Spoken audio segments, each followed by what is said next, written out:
Начинаем запись нашего прямого эфира. Сейчас здесь камеру выключу и включу в презентации. Так, напишите, пожалуйста, в чате. Сейчас я... Так, минутку.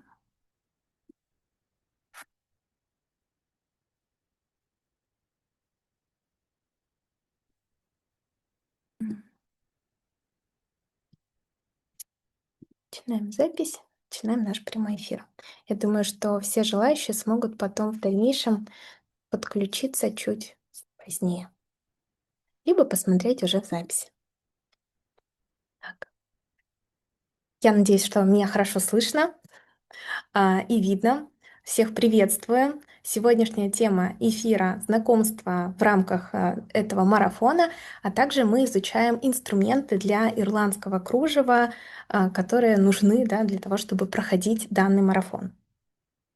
Так, а, ми- я Анжелика. Это семейный проект. Возможно, вы впервые с нами встретились, а может быть, давно следили за нами в социальных сетях. И мы наконец-то решились провести бесплатный марафон. Последний раз мы это делали где-то, может быть, летом, а может и год назад. Я очень рада, что так много людей записалось. Сегодня мы подробно расскажем, где будут уроки, покажем прям все по ссылочкам. Если у вас не получилось пока зарегистрироваться на платформу, вот вообще никак не получается, прям напишите нам, не стесняйтесь, мы вас лично зарегистрируем. Но все-таки попробуйте, да, чтобы у нас как можно меньше было таких, потому что каждого человека нам придется вручную самостоятельно регистрировать. Это семейный проект. Мою маму зовут Раиса Демидова. Сегодня она тоже присоединится к нам во время нашего прямого эфира. Мы с ней немного поговорим, она расскажет о своем опыте и покажет наглядно все инструменты. Потому что я решила, когда я создавала эту презентацию, я подумала, что так, вообще-то у вас есть гайд, который вы можете скачать по инструментам, и там будут абсолютно те же картинки.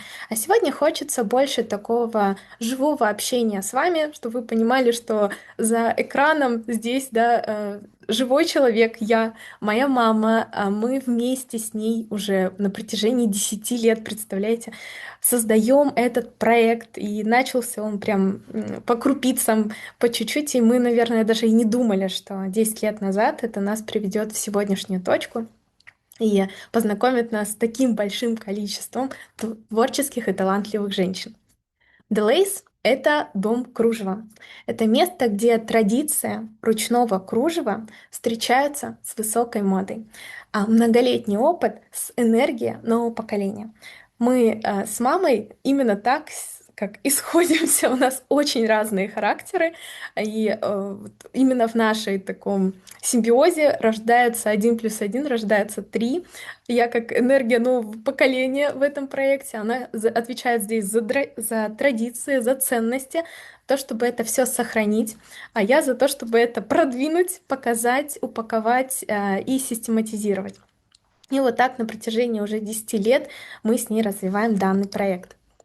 Наша миссия глобальная такая — это популяризировать вязание и вписать наш кружевной стиль в историю моды, а также объединить мастеров и дать им понятный алгоритм освоения этой сложной техники ирландского кружева.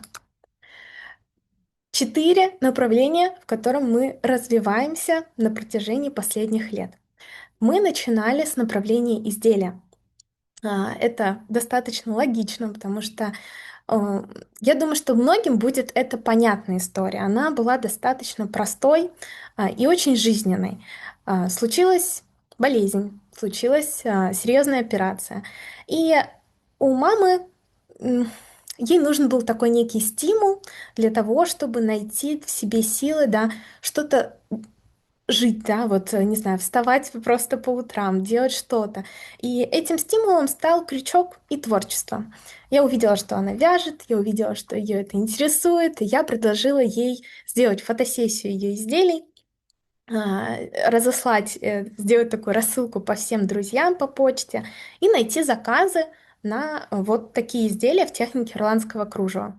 Она, конечно, мне тогда не поверила, что у нас что-то получится, но в итоге мы так и сделали. Мы сделали эту фотосессию. Я попросила просто подругу своего фотографа сфотографировать, как могли, нашли какую-то девочку красивую в нашем городе, чтобы она была моделью. И вот так по крупицам, по чуть-чуть мы создали этот проект.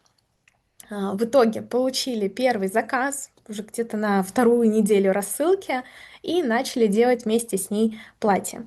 Я выступала в роли дизайнера, она выступала в роли мастера-исполнителя. И самое, что интересное, из-за того, что у нас такое разное мышление, и у меня не было вообще опыта вязания, мы, мне кажется, вышли за рамки какого-то привычного кружева и привычной работы в технике ирландского кружева, потому что я не знала на тот момент, что крючок вяжется в одну сторону, и что создать мотив симметричный ему, это достаточно сложно. И я просто ставила перед своей мамой такую задачу, что мне нужны два симметричных завитка таких, два перышка симметричных таких. И все, просто у нее была эта задача из-за того, что не было у нас вот этих рамок или границ понимания, как можно, а как нельзя, мы стали придумывать и делать именно симметричное кружево. И, возможно, вы нас встречали на просторах интернета. Именно наш стиль, я думаю, выделяется, потому что он уникальный, он особенный. И так в 2020 году мы решили с ней развивать тему команды, потому что захотели выйти на рынок зарубежный, поучаствовали в выставке в Литве, и там нам намекнули, сказали, что вы не справитесь одним мастером с таким большим объемом, если он придет, да, к вам, поэтому вам нужно обязательно развивать свою команду. В конце 2019 года я вернулась домой, в город Омск. Мы из Омска, кстати, сейчас прям вещаем из Сибири. И начали собирать небольшую команду. Была у нас такая именно идея социального предпринимательства, потому что мы сами в какой-то степени, да, из-за болезни, из-за трудностей относились в тот момент к социальной группе. Нам хотелось именно помочь в первую очередь женщинам пенсионного, предпенсионного возраста, мамочкам в декрете, возможно, мамочкам, у которых детки родились особенными, да, и они не могут там выходить в офис работать, а хотят работать на дому и вязать.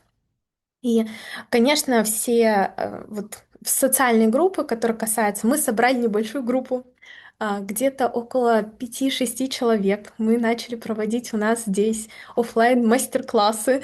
И тут начался ковид, и всех посадили по домам. И тогда у нас же было это желание, да, продолжить, найти эту команду. И мы начали именно с этой командой просто по Zoom проводить также уроки. А потом подумали, почему бы нам не выйти за рамки. Тогда, раз мы уже в онлайне, да, мы уже это делаем в Зуме, почему бы нам просто в социальных сетях не начать рассказывать о том, что мы можем сделать какой-то мастер-класс онлайн, интересно ли это кому-то. Мы сделали свой первый пост, сразу же появились желающие, хотя мы не так сильно вели социальные сети, но вот с первого же поста записалось у нас 10 человек, и мы подумали, тогда это знак Вселенной, Бога, что нам нужно продолжать. И так, собственно говоря, на сегодняшний момент у нас около 1000 мастеров, которые за 6 лет соприкоснулись, прошли наши продукты. И, собственно говоря, мы разработали целую такую академию мастерства. Сейчас нам бы очень хотелось в дальнейшем подумать и об образовательной системе, да, уже с корочкой, что мы развиваем целую профессию мастерицы по вязанию. А, Очень органично у нас появились манекены. Собственно говоря, эти манекены Раиса Петровна придумала лично для себя, чтобы упростить себе вот этот процесс выкладки рисунка и создания его, особенно вот втачивания рукава. Она не была как мастером-конструктором, и она не понимала, как строится одежда в объеме. Но она была архитектором и есть архитектор по образованию. И, собственно говоря, вот это пространственное мышление в 3D в объеме дало ей возможность создать для себя такой инструмент. И когда мы пустили вот этот первый поток, начали обучать мастеров, мастер-классу «Жакет» тогда, они спросили, а на чем вы делаете сборку? Мама рассказала им про этот манекен, и они сказали: так, мы хотим манекен, мы заказываем у вас манекены. Мы не планировали делать манекены, но это такой очень естественный был посыл от аудитории. Они попросили, и мы начали их создавать. Это не производственные манекены. Каждый манекен делается вручную, лично Раисой. То есть она каждый манекен вымеряет, отрезает, все это вместе склеивает, собирает. И это такая прям ручная работа, стопроцентно. И под мерки каждого мастера, который вот вы нам присылаете. И так мы начали создавать манекен. Это уже третье направление, в котором мы работаем. И четвертое направление, то, о котором я даже и не думала в самом начале, но что это будет четвертое направление, это сообщество, которое мы стали развивать вокруг себя, людей, прекрасных женщин, творческих, таких прям роскошных, и умеющих увидеть красоту в каждой мелочи. Мы стали притягивать таких людей, они стали проходить, мастериться наши мастер-классы. Собственно говоря, сейчас вы можете видеть на своем экране. Это все мастерицы, это маленькая часть мастериц, которые проходили наши мастер-классы и вязали изделия. И все изделия, которые на них сейчас есть, это те изделия, которые они связали вместе с нами в рамках нашей академии. Это вот четвертое направление. Кстати, сегодня впервые о нем рассказываю, потому что для нас оно было таким, возможно, неочевидным. И сейчас, когда мы начали сформировать свою платформу вынужденно, но вот у нас появилось осознавание того, что у нас вообще-то есть еще четвертое направление — это объединение творческих прекрасных женщин, сообщества. Мы создаем свою платформу. Конечно, события, которые нас подтолкнули к созданию своей платформы, не самые радужные. В какой-то степени потерялось общение с мастерицами, которые сидели у нас в Телеграме и общались. У нас было очень много чатов, было очень много мастеров там. И сейчас мы постепенно, по крупицам будем всех обзванивать, писать всем, чтобы все-все-все притянулись и зарегистрировались на этой платформе, и мы начали развивать ее вместе с вами, потому что это место, где развивается творчество. Пожалуйста, присоединяйтесь. Я ссылочку на это комьюнити оставлю в описании. То есть, если вы у нас уже когда-то проходили какой-то мастер-класс, то обязательно присоединяйтесь, пишите нам. Как только мы перенесем все мастер-классы, все материалы, мы будем всем открывать доступ к тем материалам, которые вы у нас приобретали на предыдущей платформе. Почему мы уходим с предыдущей платформы? Потому что она привязана к Телеграму. И мы, собственно говоря, в такой уже ситуации, да, где невозможно там общаться, не работает он без всяких дополнительных средств, поэтому давайте создавать свое пространство, где, я надеюсь, нас больше там никто никогда не заблокирует и никуда нас не будут гонять. Все, это вот окончательно наш дом, который мы создаем. И важно, мы не только обучаем, мы создаем экосистему. То есть все четыре направления, которые мы будем развивать. И, собственно говоря, вот эта площадка — это именно как соединение всех мастеров в одно единое такое сообщество. В платформе у нас будет также обучение, то есть мы перенесем абсолютно все видеоуроки, все фотографии, примеры, все PDF-ки, все постепенно, и также там есть уже на самом деле общение с куратором, поэтому если вы потерялись и не знаете, как в Телеграме писать, то обязательно вот просто регистрируйтесь, мы дадим вам доступ к общению, и можно уже общаться с куратором и задавать вопросы по обучению. А также у нас эксклюзив есть на этой платформе, потому что сама Раиса Демидова ведет там свою страничку, ведет ее активно и постит то, что не постится сейчас в данный момент нигде. То есть это будет самый уникальный контент лично от нее. Вот она сейчас вяжет. Вот представьте, какую красоту она сейчас вяжет. И она прям в моменте сейчас делает фотографию, выкладывает и описывает. То есть это только эксклюзив в рамках данной платформы. Также там уже разработана система, что у нас есть два пути, напоминаю, да, это кутюрная Ирландия, это, хлопок, и толстая Ирландия, теплая Ирландия, это вот толстая пряжа. Сегодня мы подробнее остановимся именно на кутюрной Ирландии. Сегодняшний прямой эфир является первым таким днем начала нашего марафона. Марафон равняется части мастер-класса по жилетке. Думаю, что вы слышали о том, что мы ам, запускаем новый мастер-класс. Это будет первый поток. И, возможно, вам уже интересен этот мастер-класс. О нем подробнее мы поговорим во вторник на финальном прямом эфире. Я постараюсь сделать эфир очень интересным в рамках, даже если вы не пойдете к нам на обучение, чтобы вы, в принципе, просто поняли алгоритм выстраивания изделия. То есть я постараюсь такой мини-урок от дизайнера вам устроить, чтобы этот эфир был очень даже как познавательный и интересный для вас. Если вы попробуете эту технику сейчас на марафоне, поймете, что хотите идти глубже, да, идти, например, на мастер-класс «Жилетка», то очень рекомендую прийти на следующий прямой эфир 21 апреля в 18:00 по Москве. Мы объявим очень-очень приятные условия, а еще будет такой большой бонус для особенно новичков, будет, я думаю, он очень полезен. Сейчас не буду раскрывать всех секретиков, но, в общем, мы приготовили для вас очень классный большой подарок.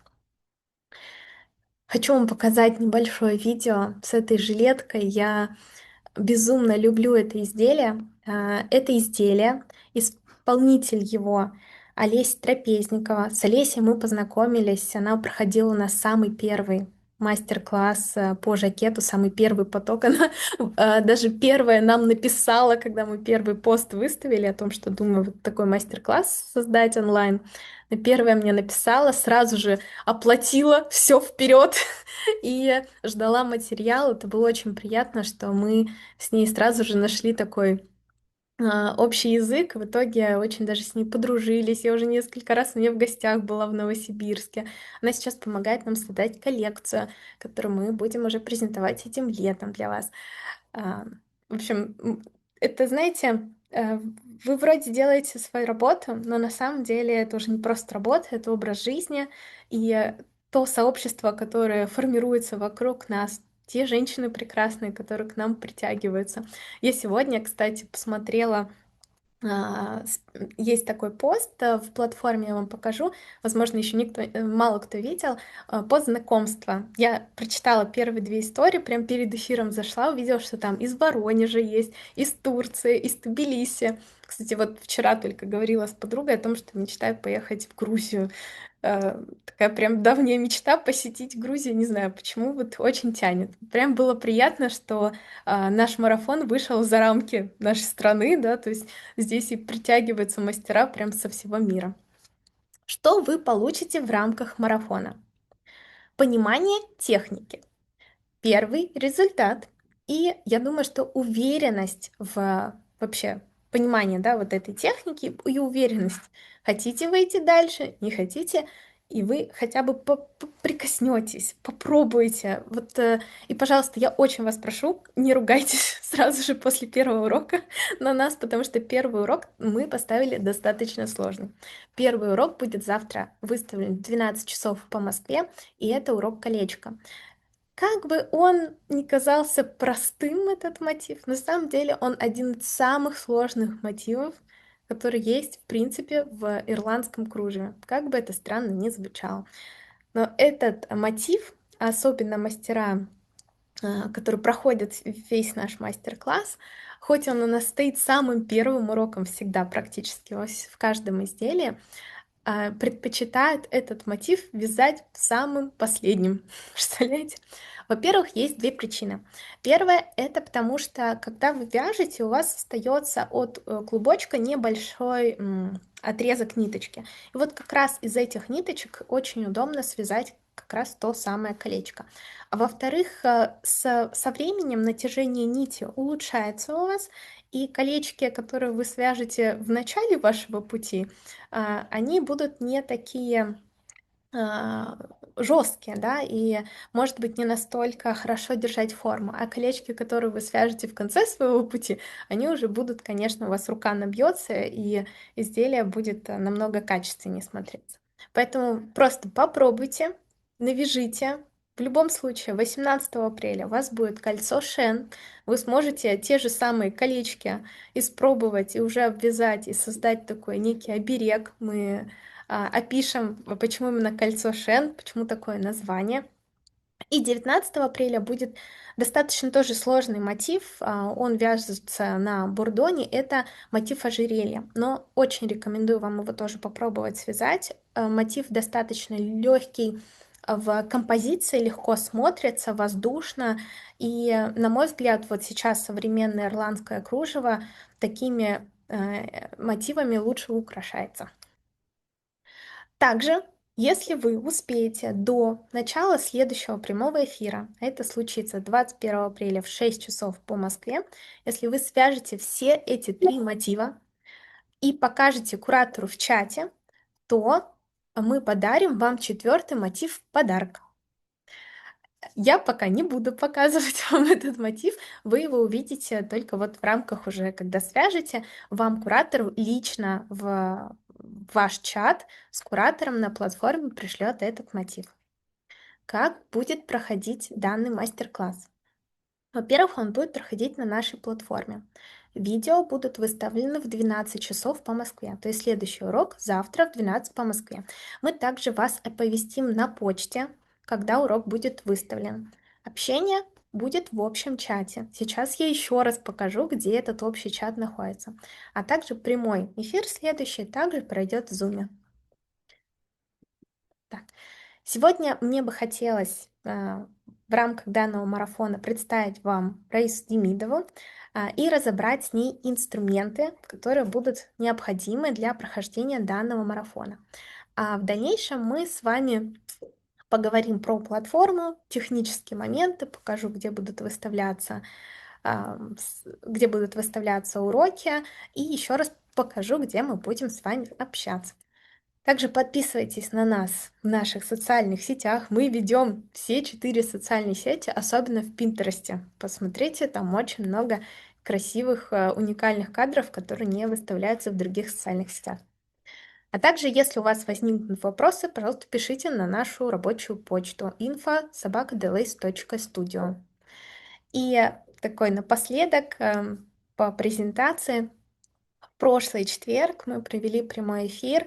Он получился достаточно большим, но вот особенно последняя часть эфира, последний час эфира, можно сказать, он был посвящен рассуждениям на тему опоры в творчестве в трудное время. Потому что мне кажется, я думаю, вы со мной согласитесь, сейчас мы живем в очень непростое время.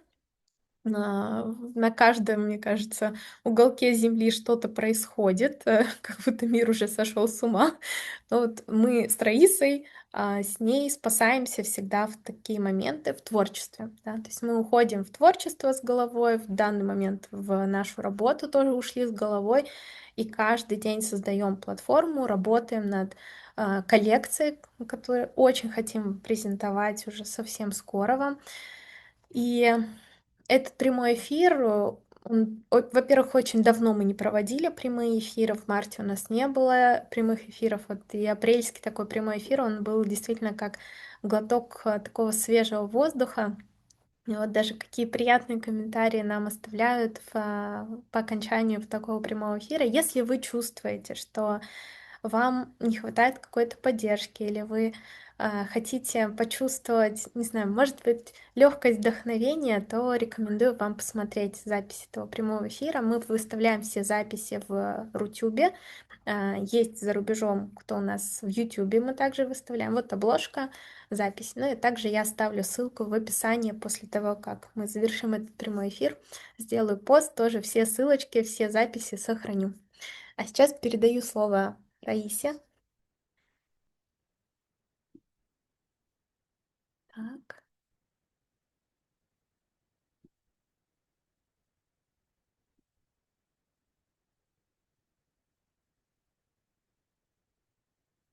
Раиса Петровна, а где ты?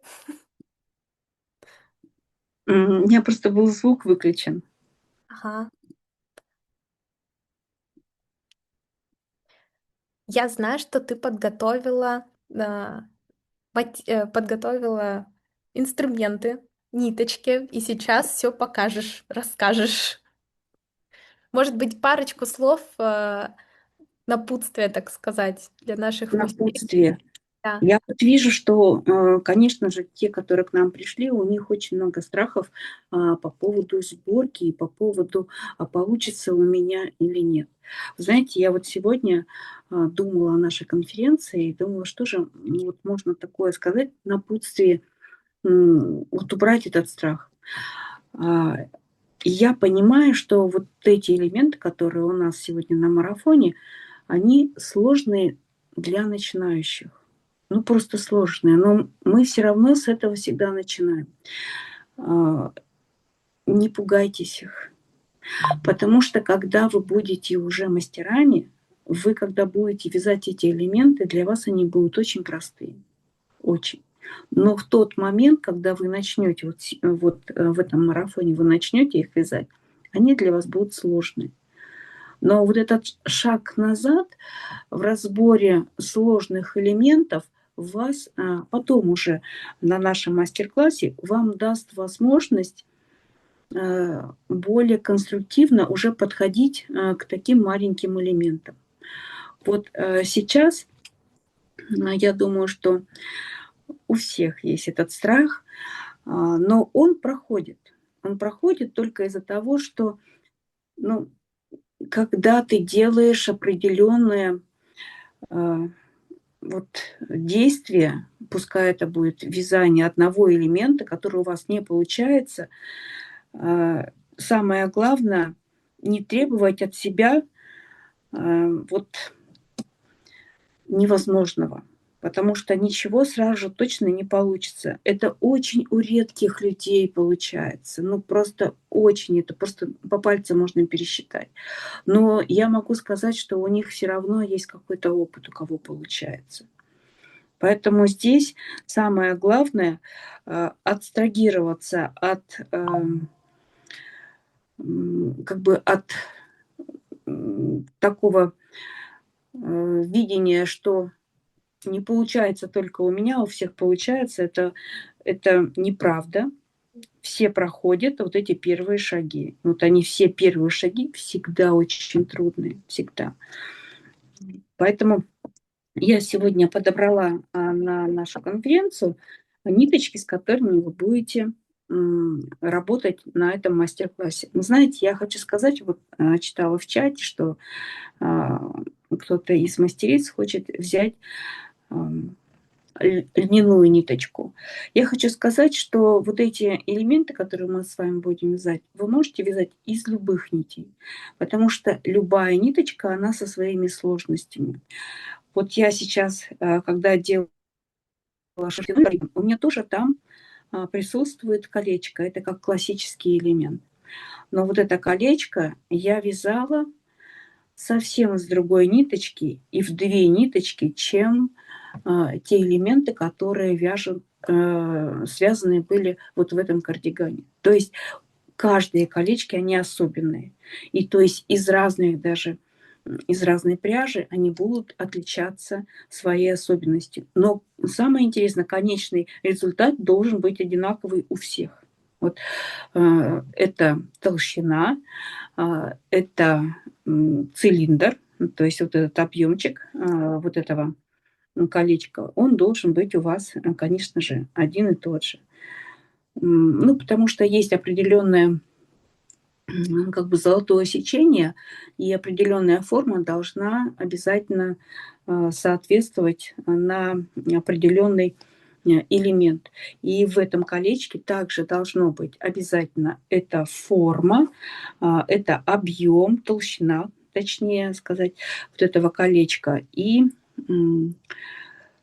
конечный такой вот сочетание толщины, серединки и полностью объема. И вот это вот вы должны зафиксировать себе и повторять его в любых других ниточках. Ну, а здесь можно будет попробовать на ниточке пеликан. Это самый классический такой такая пряжа, это пеликан. Это жилетка, это тоже связано из пеликана. Вот это вот пеликан вот такой вот у нас. Так, посмотрим М, камеру как-то надо. Ты знаешь, я вот не знаю, как вот с А камерой. там, знаешь, есть, по-моему, размытие Помоги в мне. настройках как-то. Может, дополнительно. Так. Ам, А как мне Настройки. сделать? М, Так, Так, а если вот так ручкой и вот показываешь вот в камеру?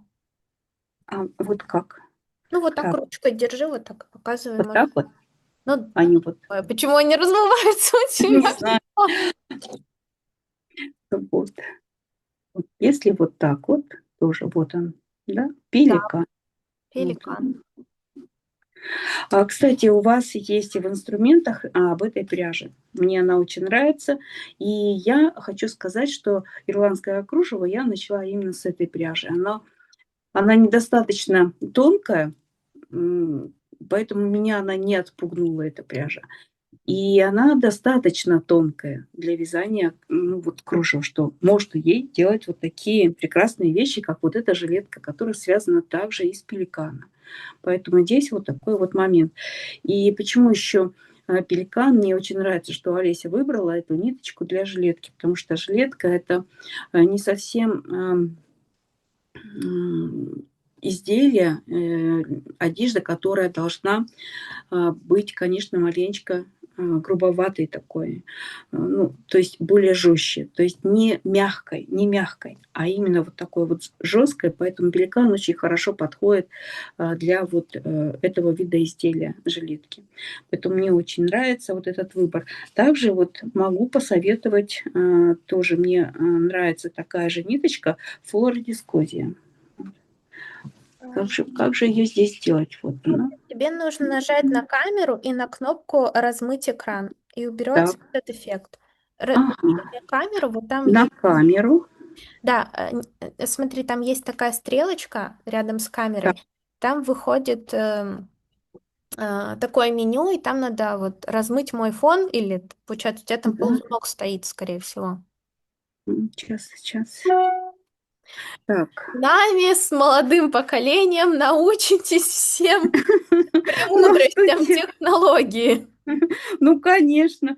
Ну, ты же у нас, умничка. Вот, ну, что бы мы делали без, вот этого нового поколения, которое нам здесь создает все условия и нас ведет.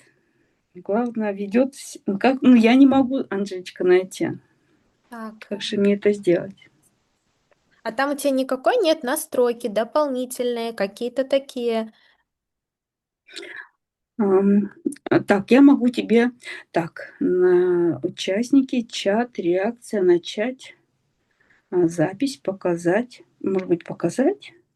Так, А, извини, технический момент, так сказать. да, Чтобы примечание. выключить размытый фон в Zoom на iPad, нужно во время конференции нажать еще три точки, нажми Ага. еще три точки, фон и эффекты, выбрать нет. Так, еще 3 точки. Так, Так, три точки нажимаем, фон и эффекты. так, а где это у меня 3 точки? Скорее всего, мам, сбоку или внизу где-нибудь. Да, подробные, да. Ага. Фон и Настройки. эффекты. Видеоэффекты. Да. Ага. Убери размытый фон. Так, сейчас. Так, настроить, сохранить.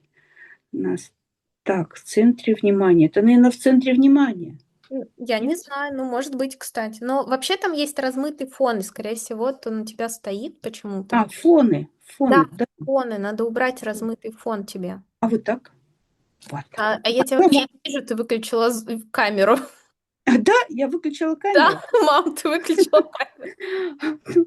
Извините, я это учусь. Нажми еще раз на камеру, на значок камеры. Сейчас. Я сначала сюда войду. Хорошо? Да. Дорогие мастерицы, если вы переживаете, что вы не можете разобраться с платформой, поверьте, абсолютно так же. Мы каждую функцию разбираем с ней в платформе по звонку.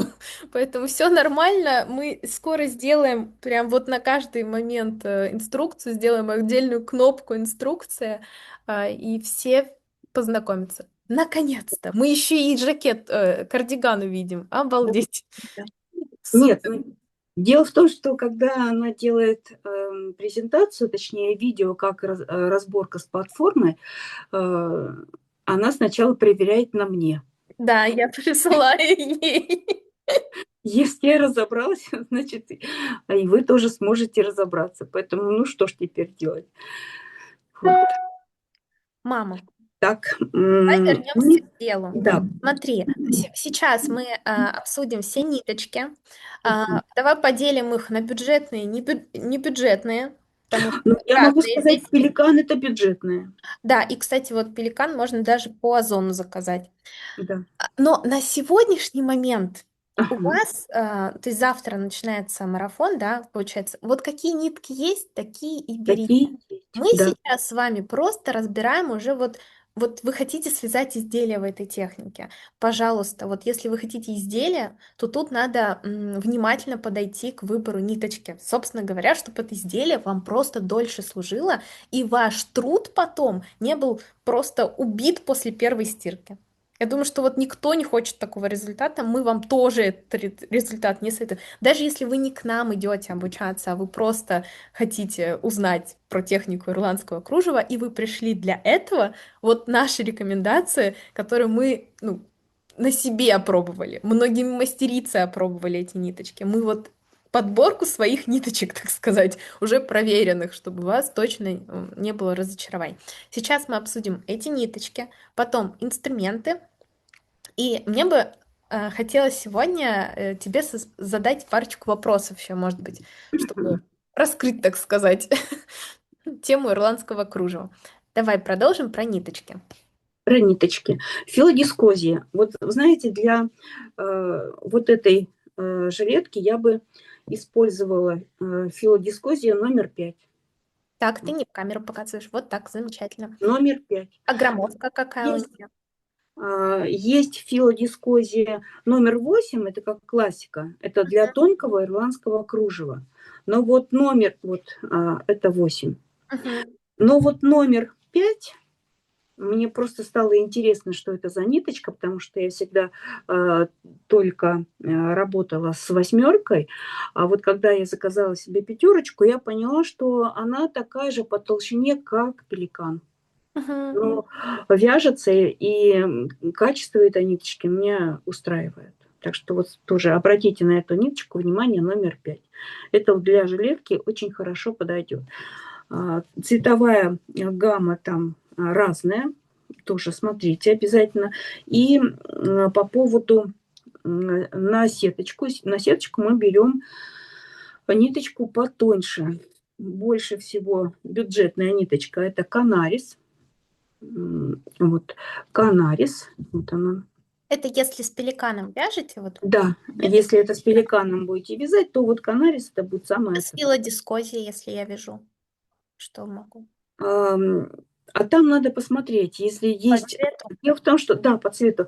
Дело в том, что какой вы выберете цвет, и можно даже посмотреть, может быть, там, нет, скорее всего, филодискозии там нету тонкую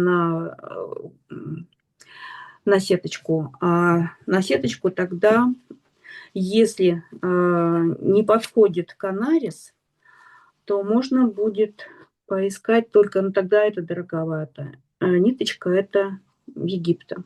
Ну или можно ну как, ниточку Если это пеликан, раздвоить. Нет? если это пеликан, нет.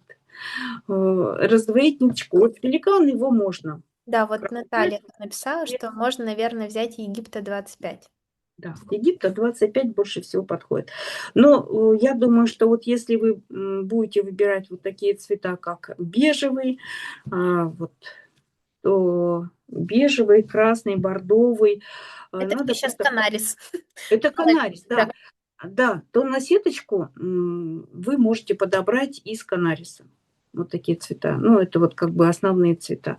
А более такие уже углубленные цвета вы уже можете только подбирать на сеточку из Египта 25. Но можно там еще будет подобрать что-нибудь. Мгм. Я А думаю, что пряжа подходит. Макси подходит для жилетки? Макси. Ну, здесь, я думаю, что вот эти элементы, которые вяжем в жилетке, Вот они, ну, такие более на Максе, скорее всего, нет. Это будет маленечко грубовато, сильно. Так это же жилетка. Да, но это еще зависит от вашего характера. Вот, Вязание.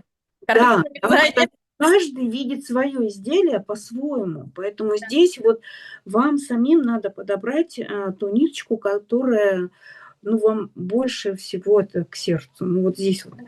И у каждого есть свой характер, тем более ирландское кружево, оно вообще неповторимо. Вот почерк любой мастерицы, он особенный. Вы сразу видите, да, кто, ну, связал. Поэтому здесь, когда вы начинаете уже после основ ирландского кружева переходить уже в такую в творческую вот стезю, когда вы себя уже пробуете как дизайнер, то есть маленечко отходите от наших рекомендаций, от наших эскизов, то здесь вы уже начинаете уже сами импровизировать в этом ирландском кружеве. Ну, А давай расскажем по метражу. Вот тут вопрос есть. давай, Метраж по и гамма метражу. ниточек. Почему, например, филодискозия номер 5, я говорю, что она такая же, как пеликан подходит. Вот здесь в 50 граммах 226 метров. Это 100%. 100%. Ой, 100% Стопроцентный хлопок. хлопок. Да-да-да. Двойная И мерсеризация. нет, это просто мерсеризированное. Мгм. А двойная мерсеризация – это у нас пеликан. Пряжа для ручного кружева в 50 граммах у нас 330 метров. Ну, то есть даже вот здесь вот получается меньше по метражу, но вот по толщине такой же, как пеликан. А почему? Потому что у нас пеликан, он маленечко будет у нас тяжелее, потому что двойная мерсеризация, и он такой, более такой скрученная нитка. Она в 2 раза скрученная. Почему мы можем ее распустить, пеликан? Вот, Мгм. вот это вот и есть двойная мерсеризация. Вот. Какие еще можно посоветовать ниточки? Здесь, А Египта скажи, пожалуйста, граммовку и метраж. Вот, который ты рекомендовала. ну, это вот Египта на 25. сеточку, это 25, в 50 граммах 680 метров. А Канарис, он получается тоже 50 граммов. И там, по-моему, 500 с чем-то, да, метров? Так, а я скажу, в 20 граммах у него 203 метра. Вот Мгм. это. А подскажи, вот, например, пряжа Дэнди. Дэнди. Дэнди, вы знаете, вот если честно, я не вязала. Я просто вязала Дэнди на элементы, но изделия я не вязала из нее. Мгм. Поэтому здесь я помню, у нас Ирина хотела связать из пряжи из Дэнди, и она сказала: нет, не хочу из этой пряжи вязать, нехорошая. Но она очень достаточно бюджетная. Но Вот она мы бюджетная. ее Но в гайд здесь, добавили по инструментам. Вот это вы да. учтите, что он такой сборный, да? То есть, но вот лучше, конечно, чем качественные пряжи, тем дороже она. Ну, тут и Ну, так понятно. пеликан, кстати, она тоже бюджетная, но она недорогая пряжа. Ну, Она вот да, около пеликан. 200 рублей. Мгм. Около 200 рублей вот этот моточек. Поэтому Но надо здесь еще даже смотреть в зависимости от 100 с того, где чем-то ты есть. найдешь. Где ты найдешь, потому что я вот видела и по 400 клубочек. Но на эту жилетку не так много клубочков, 5 клубочков всего. Ну Поэтому вот, потратила. если честно, я в своем магазине вот пошла в ткани недавно, просто покупала ткань для манекенов, и увидела там пряжи пеликан. Вообще все цвета были. Поэтому Это прям удивительно, кладезь. удивительно, правда, что можно просто поискать, и в интернете, может быть, даже можно поискать, и вы найдете. Так, а вот здесь есть еще пряжа. Спрашивают про пигания. Я про такую первый раз слышу, если честно. Покажи. Это у нас ярд. Так, Ян Арт производство. Сейчас найду. Ярд фирма, да? Ух ты, у меня почему-то Озон не хочет открывать. Вот знаете, Египта 16, почему я могу это вам не посоветовать эту пряжу? Во-первых, если вы только начинающий, лучше не стоит. И дело в том, что она все равно тоньше. И поэтому вот эта пряжа, она больше подходит для платьев, для каких-нибудь изделий более таких струящихся. А вот жилеточка, она вот совсем как бы вот другой характер имеет. Ну, если вы хотите попробовать, можно попробовать, но она будет маленечко у вас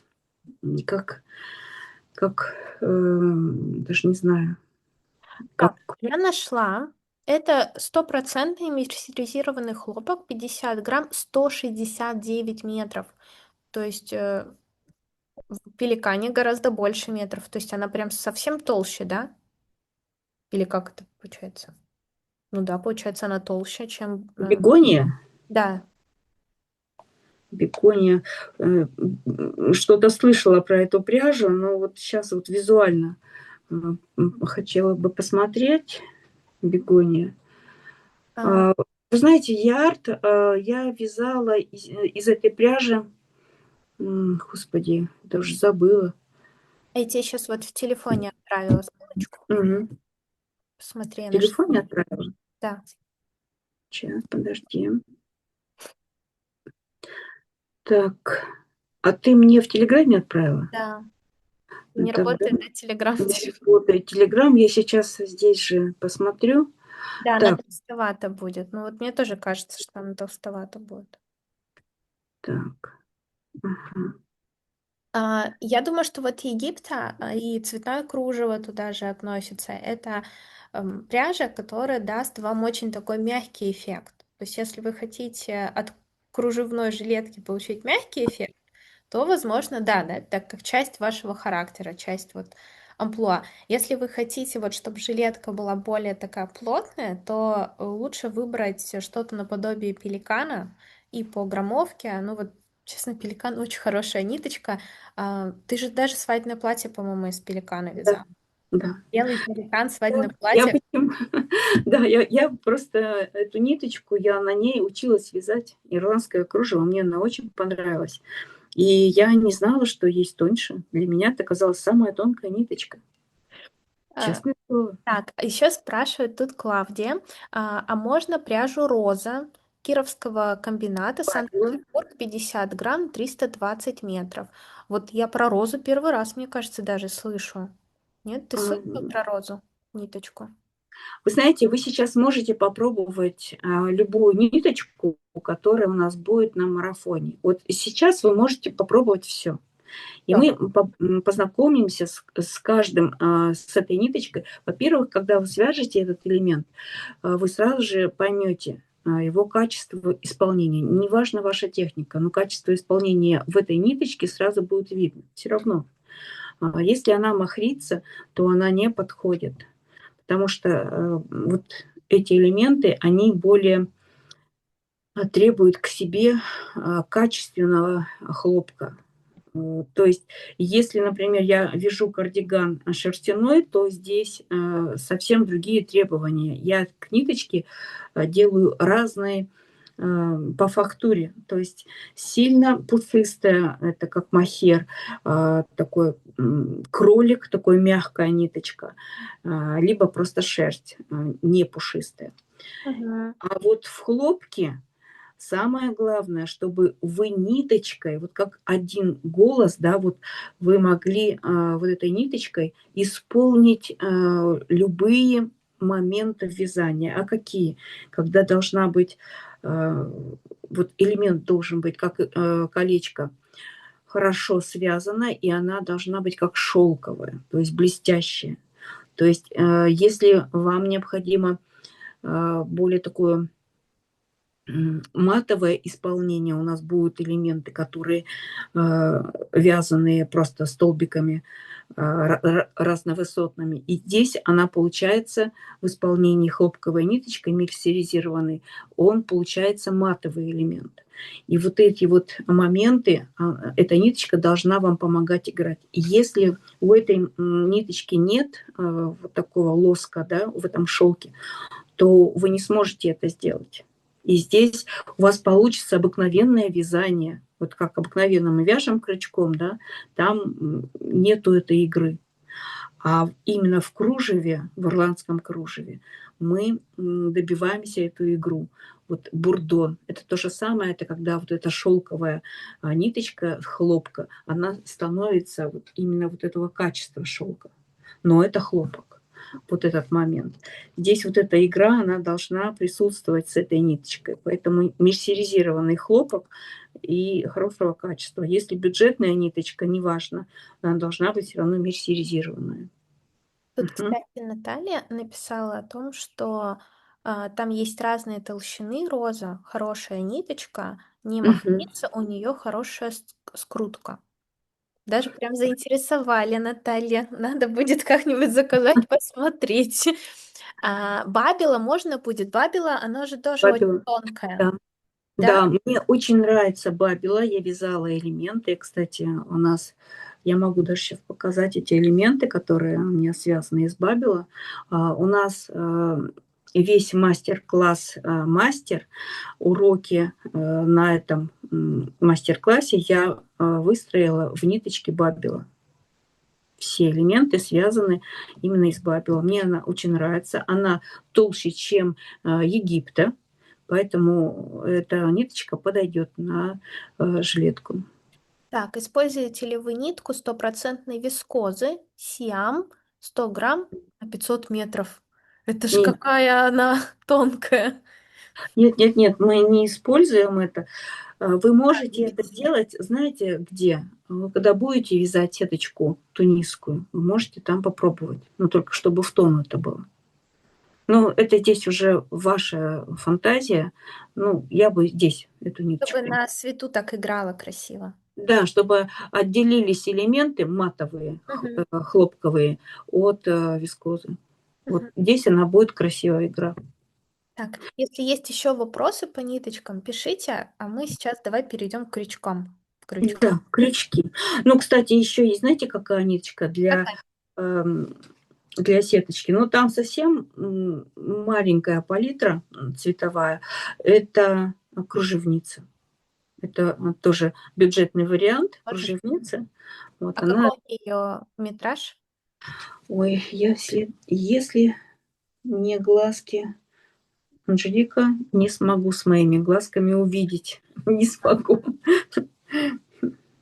Посмотрите, пожалуйста, в интернете. Вот такой он маленький. Кружевница, да, да, да. Да.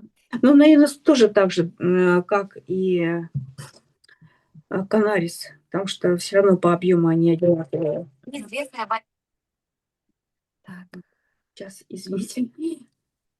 А подскажите, кто-нибудь уже выбрал какую-то пряжу? Есть ли вообще просто любая пряжа, чтобы завтра начать уже вязать? Можете написать в плюсике, может быть, в чатах, чтобы мы понимали.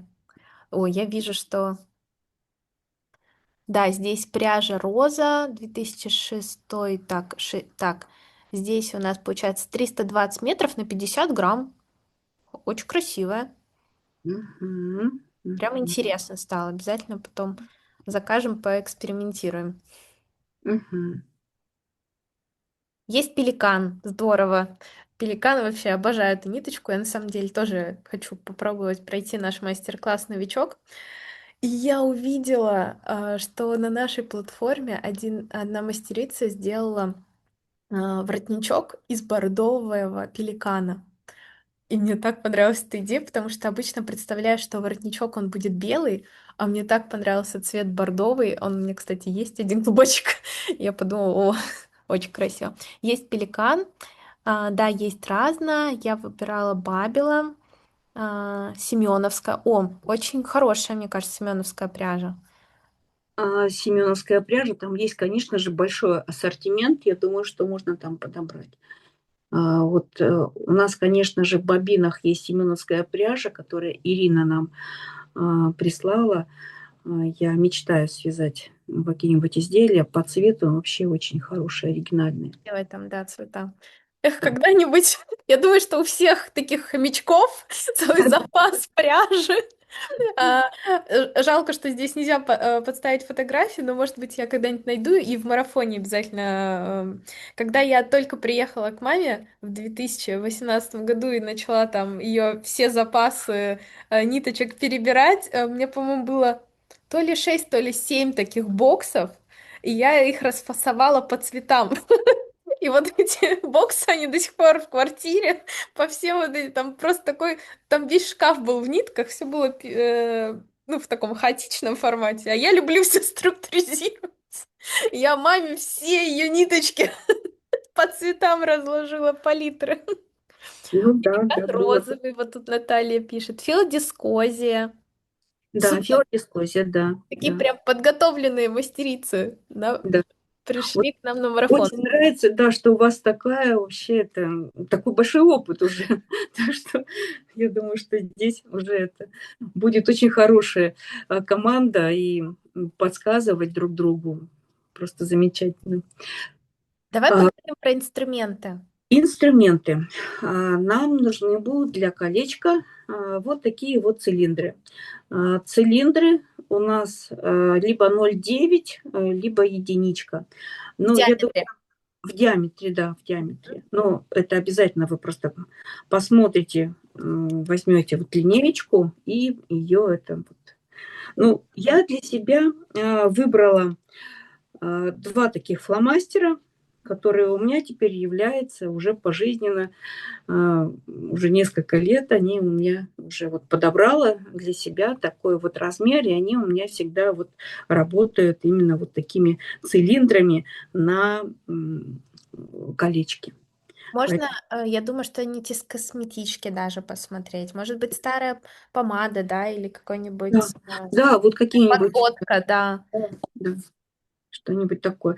Но вот если я взяла фломастер, то необходимо, чтобы с этих цилиндров хорошо, когда вы делаете, наматываете на цилиндр ниточку, необходимо, чтобы она хорошо вот сходила с этого цилиндра, чтобы она не путалась, и могли это спокойно зацепить и связать уже это колечко полностью. Ну вот могу сказать, что любые инструменты, ножницы, вот такие вот, Срезать ниточку. да, обязательно должны быть очень хорошего качества, чтобы она могла вот это срезать везде, чтобы очень четко был срез, чтобы вы не задели колечко и не поранили его. Какие нужны будут крючки? Помимо всех крючков, которые у нас есть, классические, да, у нас будет еще один крючок, это называется вот для подъема петель. Слушай, а вот я, если честно, даже не уверена, что полностью есть в жилетке вот этот переход. Понимаешь, в чем я? Скрепление шен. Вот. По-моему, есть. Точно? Давай я проверю. Давай. Давай я проверю. Так, я даже, может быть, поближе к вам поставлю. Не знаю, видно, не видно жилетку. Но мне кажется, здесь нету ее. Здесь ее нету.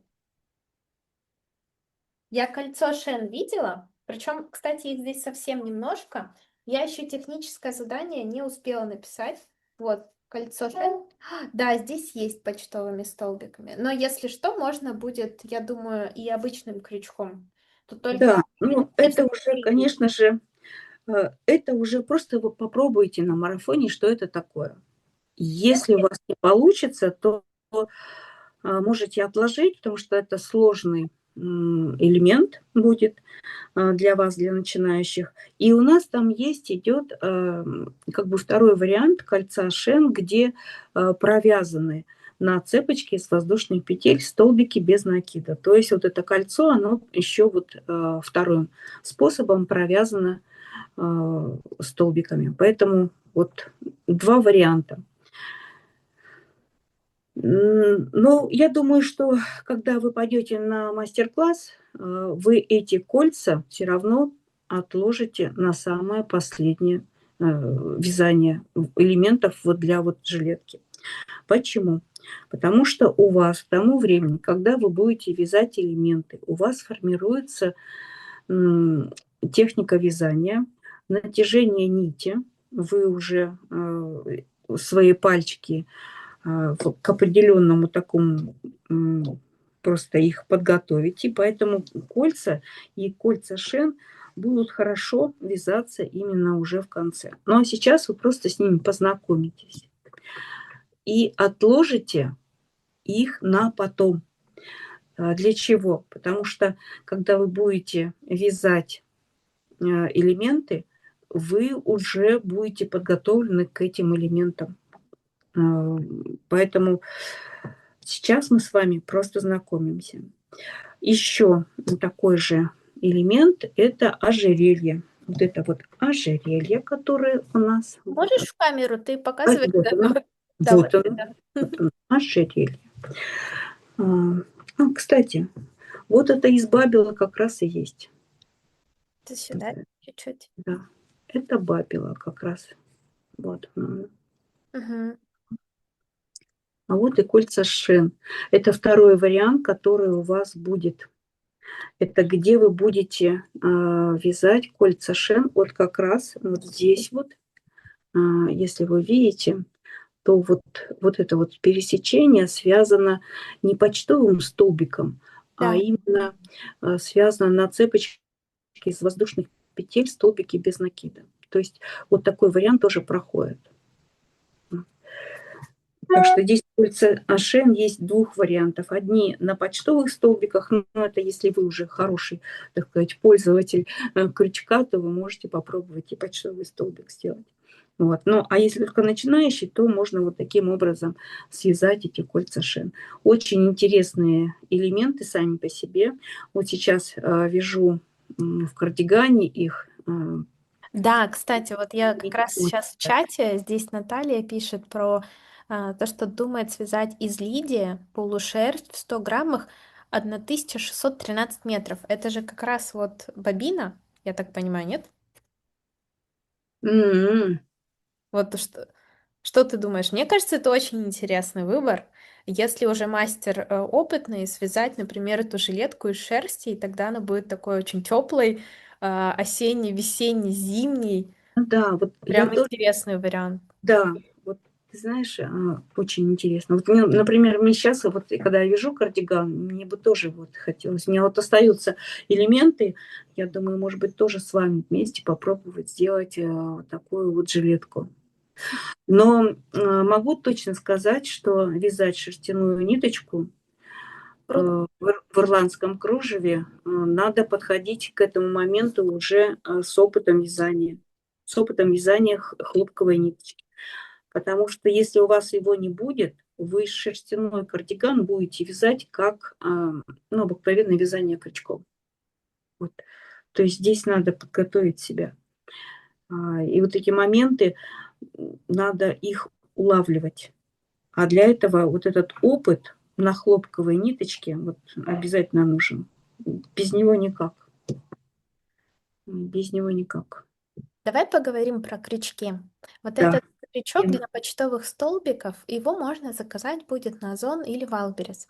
Да, Внимание, это для тех, кто потом в дальнейшем захочет идти на мастер-класс. То есть да, да. там Вот это. будет именно во время урока вы увидите, там прям будет вариант с почтовыми столбиками, Да, вариант просто с обычными столбиками, обычным тем же самым крючком, которым вы связали этот мотив. То есть не пугайтесь, если у вас нет этого почтового столбика, вообще не расстраивайтесь ни в коем случае. Даже если вы его приобретете, мы рекомендуем его вообще на самый последний вообще этап оставить. Вот там нужно немного, на самом деле, колец шен связать, до 10 точно, то есть будет. То есть это будет небольшое количество, поэтому прям не расстраивайтесь, свяжите в самом-самом конце, зато руку набьете. Вот. А по поводу крючков, можешь рассказать, с какого крючка начинала вязать ты? Ой, я начинала вязать, я не знала, что такое кловер еще. Потому что 10 лет назад, ну, как-то у меня были м, вот такой опыт был обыкновенного вязания крючка. Ну, просто по-другому я не представляла, что такое вязание, что такое тонкая ниточка, что такое вот... Для меня непонятные были эти моменты, и я их не чувствовала. А со временем, когда начала вязать, я поняла, что все зависит еще от качества крючка, который у вас есть. Для начинающих я бы очень хотела, чтобы вы начали с хорошего крючка. И лучше всего это крючок, например, для пеликана это номер 8, да, это 0,9 миллиметров. Это кловер. Вот такой вот. Вот он такой вот маленький крючочек. Совсем. Даже не знаю, как его показать. Так, это очень небюджетный вариант. А если вот А здесь смысла нету. как нет, ты же начала тоже с маленького обычного крючка, который стоил рублей 20 в магазинах ткани. Ну, и это, во-первых, мое незнание было. Это мое незнание было. А, И хороший крючок– это как ваш инструмент. Ну, я не знаю, у вас будет желание вязать крючком хорошим, честное слово. А бюджетные варианты, с которого я начала, это, знаете, это просто мое усердие не дало мне бросить это вязание, потому что не очень хорошо получалось. Где-то цеплялась ниточка, где-то она вообще это в 2 раза переходила, перекручивалась. Ой, нет, нет, нет. Здесь лучше, на этом лучше не экономить. Вот сейчас у меня есть другие крючки, тоже очень хорошие, но это уже тоже не бюджетный вариант. Это следующий как бы этап, когда вы будете уже увлекаться и будете уже великим мастером. Ну, я себя к таким еще почти нет, не отношу. Но вот мне очень тоже понравились крючки, мне их подарили. Это из Японии, вот такие крючки пришли из Японии. То есть такие вот тоже, это на крючочек 0,5, по-моему, на... Это Это, кловер. Это да, кловер. это кловеры тоже, но это Да. из Японии. Они вот прям, я не знаю, как их называют, но что-то там как-то есть. Чем-то они отличаются от простого кловера. У них другая ручка, и вот, ну, точно так же хорошо вяжет. Ну, вот уже привыкла.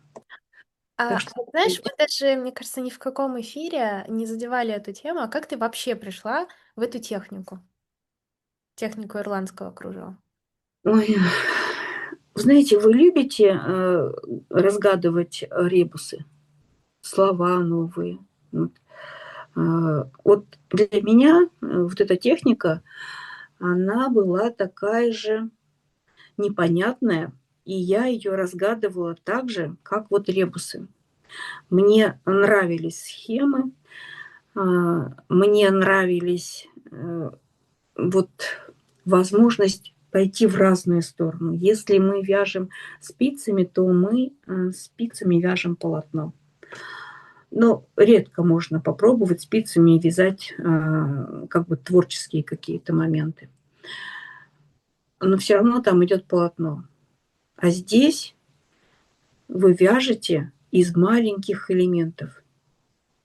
Я очень много слышала, что, вы знаете, навязали элементов и не можем делать сборку. Просто оставили их, эту коробочку счастья, и все. И на этом как бы знакомство с ирландским кружевом закончилось. Вот я, когда пришла к такому же, вот к этой ступеньке, когда надо делать сборку изделия после вязания элементов. Дело в том, что когда мы вяжем элементы, у нас структура мозга, техника рук, она сфокусирована на маленький элемент с определенной вот структурой вязания, натяжением нити, и вот эти вот моменты, мы так в них зацикливаемся, что не можем перестроиться на другое мышление, потому что сборка – это абсолютно другое мышление. Мне очень понравилась сборка жилетки у Олеси. Она настолько четко почувствовала сеточки, настолько четко почувствовала вообще сборку изделия. Я знаю, что она тоже недавно в ирландское кружево пришла, потому что то первое изделие, которое она сделала у нас на мастер-классе, это Жакет. был жакет, да. И это было ее первое знакомство. Кстати, у нее 6 лет назад. да, отличный жакет получился. И Не, сейчас, конечно, она говорит, я бы могла бы и лучше. Мне кажется, это болезнь любого мастера, который такой, нет, вот ну, даже я, не смотрите, что это вязала. Открою вам секрет, Раиса не хочет, чтобы я показывала свадебное платье даже. То есть, нет, нет, нет, я могу сейчас лучше, давай новое свяжу. Вот так да, примерно у нас разговоры проходят. Свадебное платье, которое полгода вязалось. Нет, нет, нет. нет, ну, конечно, мы-то все равно это идем на улучшение, на вот эти ступеньки мастерства. У нас уже столько опыта, мы уже можем вообще это по-другому мыслить. Мы не только можем элементы связать, но и сделать сборку. И вообще сборка на манекене мне так нравится, если честно, вообще. Я когда сделала манекен и поняла, какой это инструмент, и я вот сейчас у каждого как бы есть свои страхи, и даже манекены для них тоже определенный страх. С разными встречалась. Но зная, что после первого изделия вот эти страхи проходят, потому что эту дорогу, которую вы прошли, вот как свадебное платье, ты сказала, что я его связала, да, я его преодолела, а теперь я могу я лучше. Поэтому вот это лучшее, это будет всегда после первого изделия. У вас появится опыт, и вот этот опыт даст возможность вам уже творчески быть не связаны именно с путами страха. Вот эти вот ручки у вас будут свободны. Здесь вы можете творить. И вообще, знаете, я одно могу вам сказать точно, вот как вот человек, который занимался архитектурой, и когда у меня не стало возможности этим заниматься, я понимала, что я завишу от некоторых обстоятельств, которые непреодолимые для меня.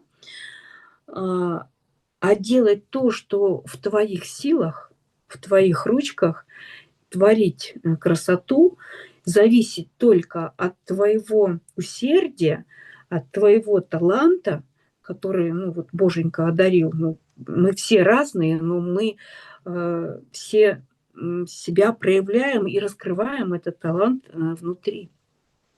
Поэтому то, что вам поддается, то тем, чем вы можете управлять, это просто божественный дар. Поэтому вязать, учиться вязать просто необходимо. Ну, это просто женское. Я думаю, что это для всех будет интересно. Очень, очень красивая курточка была мужская, недавно связанная у нас одной из мастериц. Мне Ну, очень такой понравилось. прям медведь получился. А это Наталья, не медведь, это волк там. волк, хорошо.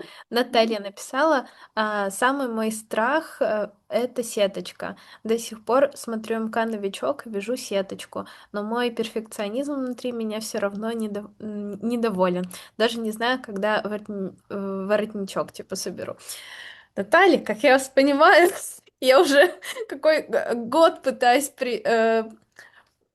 приступить к вязанию, и вот у меня, представьте, какой у меня страх. Раиса Петровна, мастер, которая 10 лет назад вязала просто для себя крючком как-то. Вот ты же вязала ирландское кружево, или ты просто, по-моему, вязала крючком даже?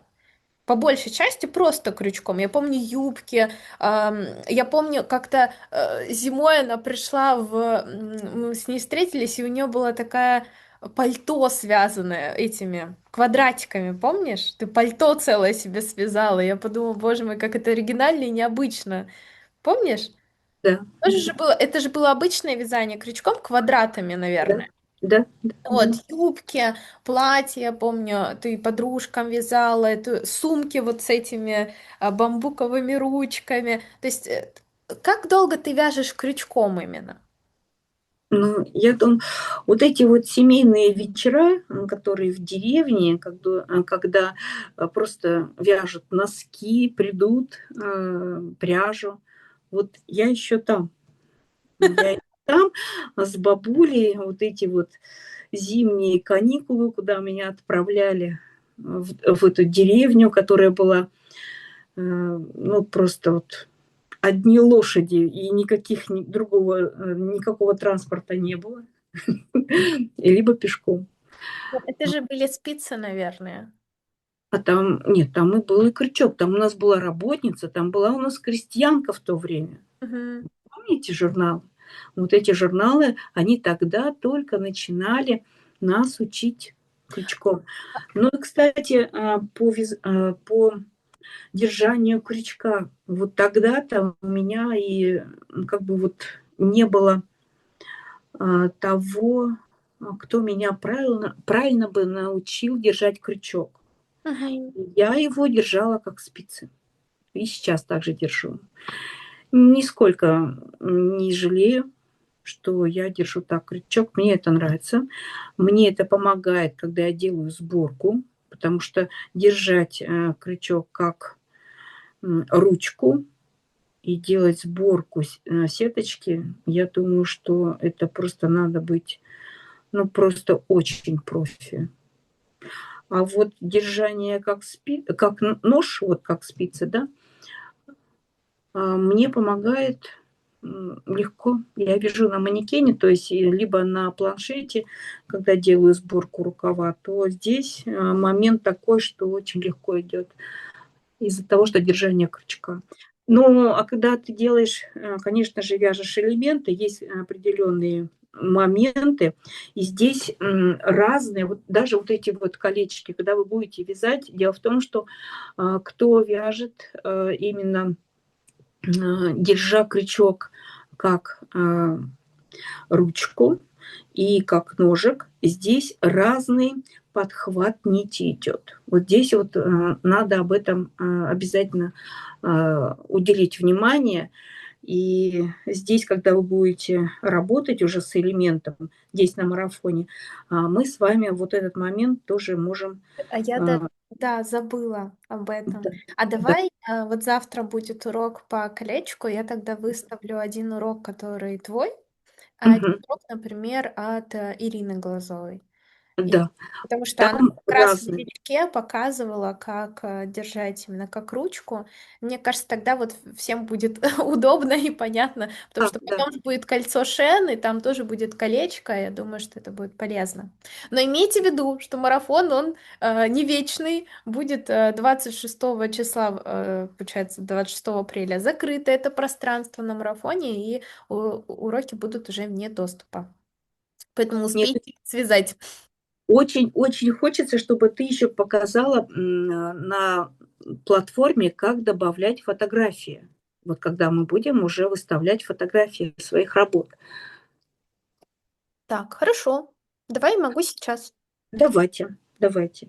Я просто очень благодарна всей нашей команде, Анжелике, Николаю, которые создали такую для нас платформу. Это просто спасение. Так, Это вот наш дом. смотрите, мы попадаем в нашу платформу. Мгм. Важно понимать, что это такое общее пространство, в котором мы вот все с вами будем развиваться.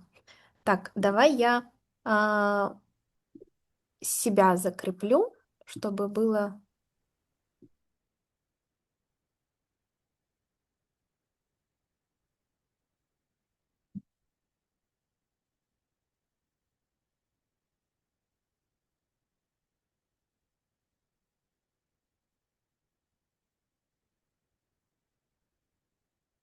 Анжелика, куда-то ушло, звук. Ой, так, Ага. Ты нечаянно нажала. да, ладно. В общем, здесь у нас есть наша платформа. Смотрите, вот здесь в правом верхнем углу будет всегда ваша страничка личная, да, то есть ваше пространство, то, как вы его оформили. Если хотите, вы можете добавить вот сюда обложку, это было в инструкции, и свою аватарку, свое небольшое описание, например, детали о вас и свои социальные сети. Весь марафон будет проходить в рамках именно пространства марафон апрель. Вы сюда заходите, и вот здесь прямо на стене мы будем публиковать уроки. Вот сюда вот так вот напишу здесь урок, там, по колечку, и вставлю ссылочку, и вы сможете вот сюда, заходя, тыкать и проходить урок. То есть у каждого вот это верхнее Да, своя индивидуальная окошечко, куда вы можете вставлять э, фотография. фотографии. Покажи, Да. пожалуйста, ну хотя бы одна фотография, какую-нибудь, любую вставь. Так это же, это я показывала все в инструкции. Мне кажется, сейчас, наверное, лучше показать, как общаться. И как фотографии, например. Нет, лучше сейчас еще раз. Ну ладно. Так. Так, вот мы попадаем на нашу страницу. Просто вот здесь есть такое облачко. Нажимаем. Нет, нет, нет, нет. А, Я хотела попросить, чтобы ты показала именно домашнее задание. так я тебе Фотография. и пытаюсь сказать, что зачем нам показывать, как аватарку ставить. Я же тебе только что это и сказала. Нет, нет, нет, не аватарку. Я хотела попросить, чтобы... Да-да-да, я поняла, я поняла. В общем, у нас здесь есть, смотрите, в самом низу есть такое окошко сообщения. Если вы нажмете на две стрелочки, то эти сообщения будут большие, то есть на весь экран, что достаточно удобно. У нас есть здесь марафон апрель, и это общий чат, где вот мы общаемся. Вот, например, даже вот сегодня я уже прислала ссылку на этот прямой эфир сюда, прям в чат, чтобы вам было удобно, чтобы вы могли прям и ссылку не ждать, например, почты сообщения, да, а прям вот прислать именно в этот чат, зайти и э, зайти в этот чат и нажать на ссылку, попасть в прямой эфир. Чтобы прислать ваше домашнее задание, вам нужно нажать вот на эту картинку, выбрать картинку. Не знаю, ну вот у нас тут просто сейчас разные картинки. Ну, вот, предположим, это связанный мотив, который я связала, и прошу, посмотрите мое ДЗ. Вот. И отправляете. Просто пишите комментарий и отправляете. Вот. Если что-то не так, вот вам не понравилось, вы так, ой, не та картинка или что-то не так, тут есть три точки, и можно удалить ваше сообщение. Вот. Теперь, Анжелика, да, ага. А вот, которая на странице самой, это марафон марафон апрель, апрель, вот да. здесь вот, где Здесь твоя... будут выставляться только от администратора посты с уроками, только от администратора. Но вы можете, вот, например, у нас здесь есть приветственный пост, где мы немного писали о себе. Если вы хотите с нами познакомиться, а нам хочется узнать, кто же пришел к нам на прямой эфир и вообще в рамке этого марафона участвует, да, в рамках этого марафона, то будем благодарны, если вы напишите вот здесь комментарий. В комментарии тоже можно присваивать, например, картинку. Может быть, вы хотите поделиться вот тем, какую работу вы связали.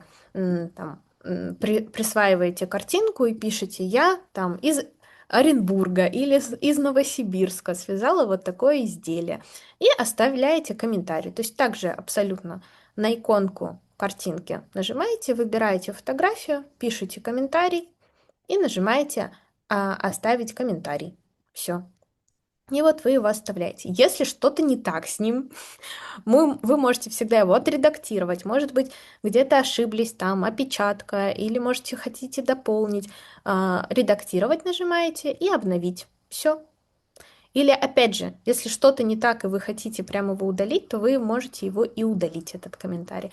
Также вот здесь можно познакомиться, может быть, кто-то будет из вашего города. У нас уже такие случаи бывали, что мастерицы потом даже друг к другу в гости летали и общались. Вот, можно удалить пост. Здесь вот я вижу, что и из Казахстана, и из Ленинградска, из Воронежа, с Тбилиси, Турции. В общем, у нас в этот раз очень большая география. После эфира предлагаю всем пойти дружно в этот пост и написать парочку слов приветствия о себе.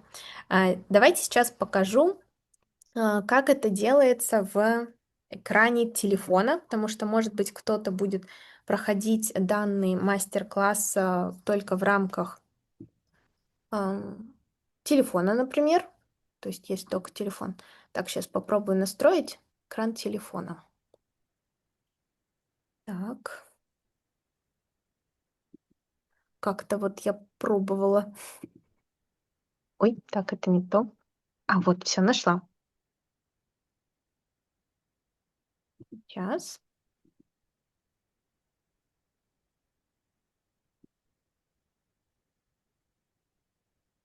Поделиться.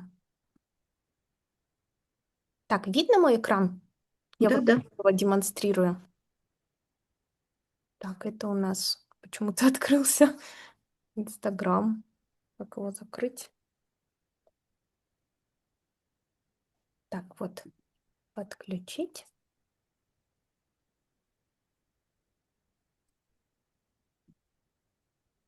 Платформа выглядит вот так вот. Когда вы на нее только попадаете, вы попадаете в живую ленту. То есть все посты, как в любой другой социальной сети, просто вот демонстрируются. Да? То есть все, кто какие посты выставляет здесь, если вы на них подписаны, на этих людей, на это пространство, то вам в общую ленту все эти посты будут выставляться.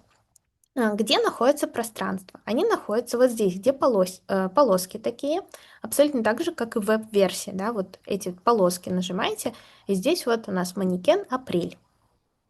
Марафон. Ой, да, марафон апрель.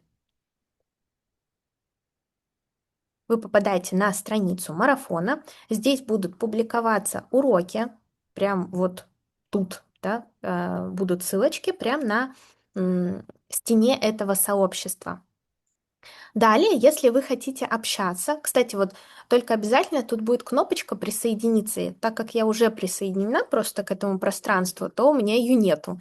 Но если вы еще не присоединены, обязательно присоединитесь к пространству, тогда у вас появится в рамках сообщения такой чат-марафон. И здесь в чате мы будем общаться по марафону и присылать свои домашние задания.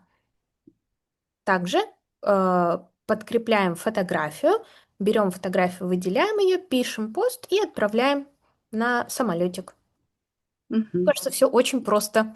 Значит, вы разделили ДЗ, да, и общий такая... Сейчас в рамках марафона только здесь все будет, потому что Мгм. мне кажется, чтобы вот не путать вас, общение только в чатах, либо в комментариях, и все. Мгм.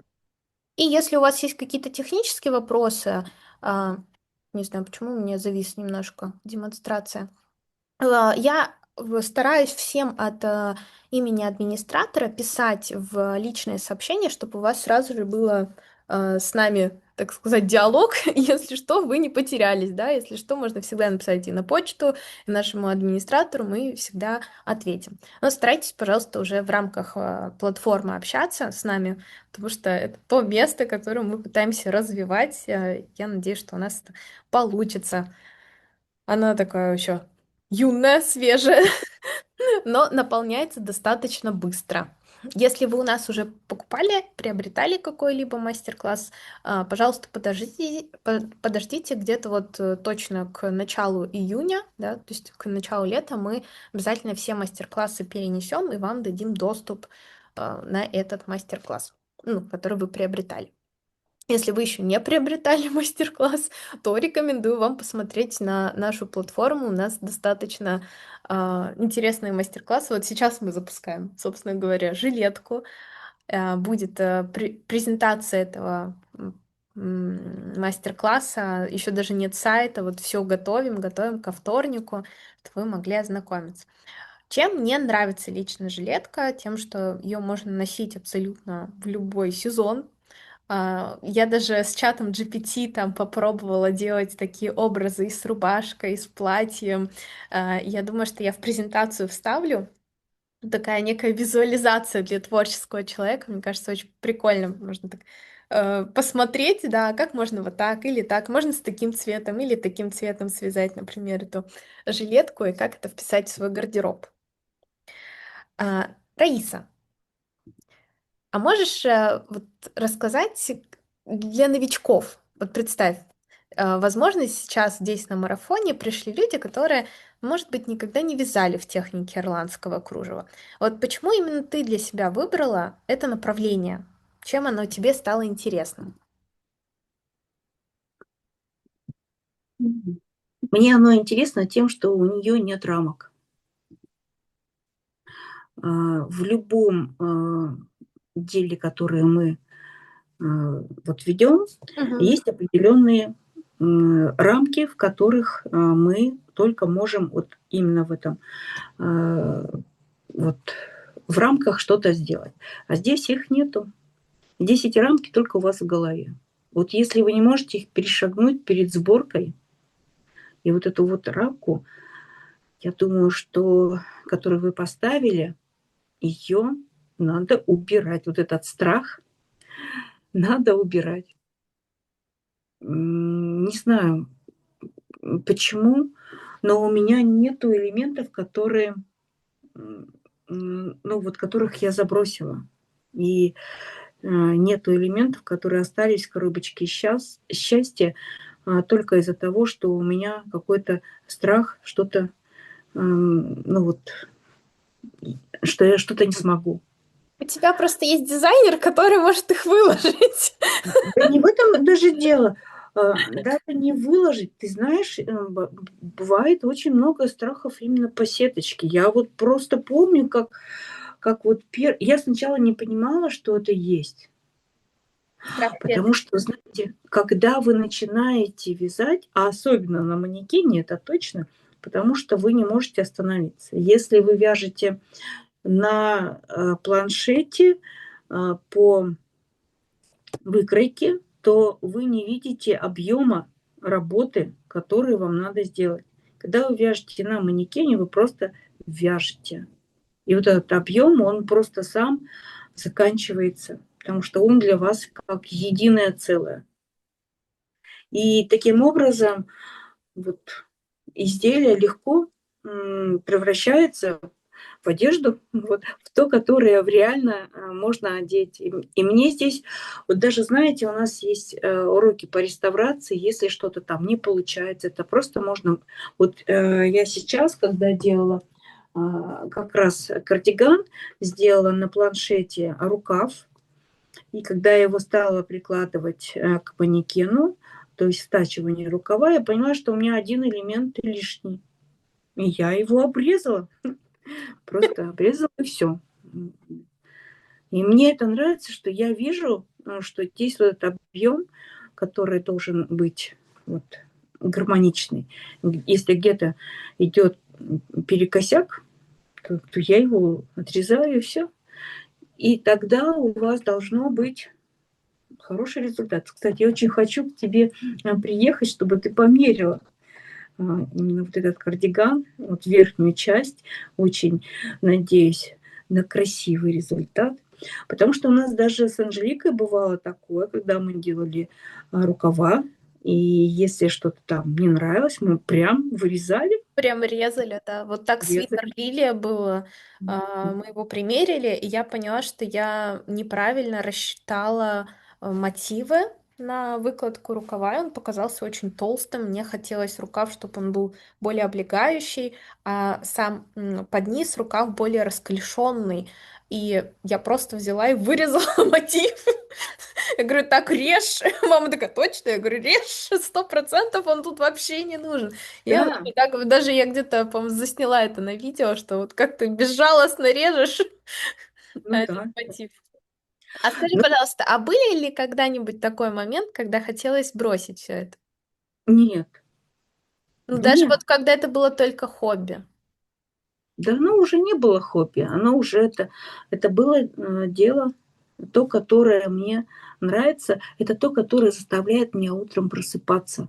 Это то, которое заставляет меня подольше поработать вечером, а потом уже только пойти уже уставшее, выполненное все и отдыхать, чтобы завтра опять подняться утром. Это счастье, это правда счастье. А особенно счастье, я помню, как у всех, не только у меня. Я почему без каких-нибудь там страхов встала на этот путь после той фотосессии, которую ты сделала тогда, да, я увидела результат на девочке, она была красивая. Я увидела результат на той заказчице, которой мы сделали тогда платье, помнишь?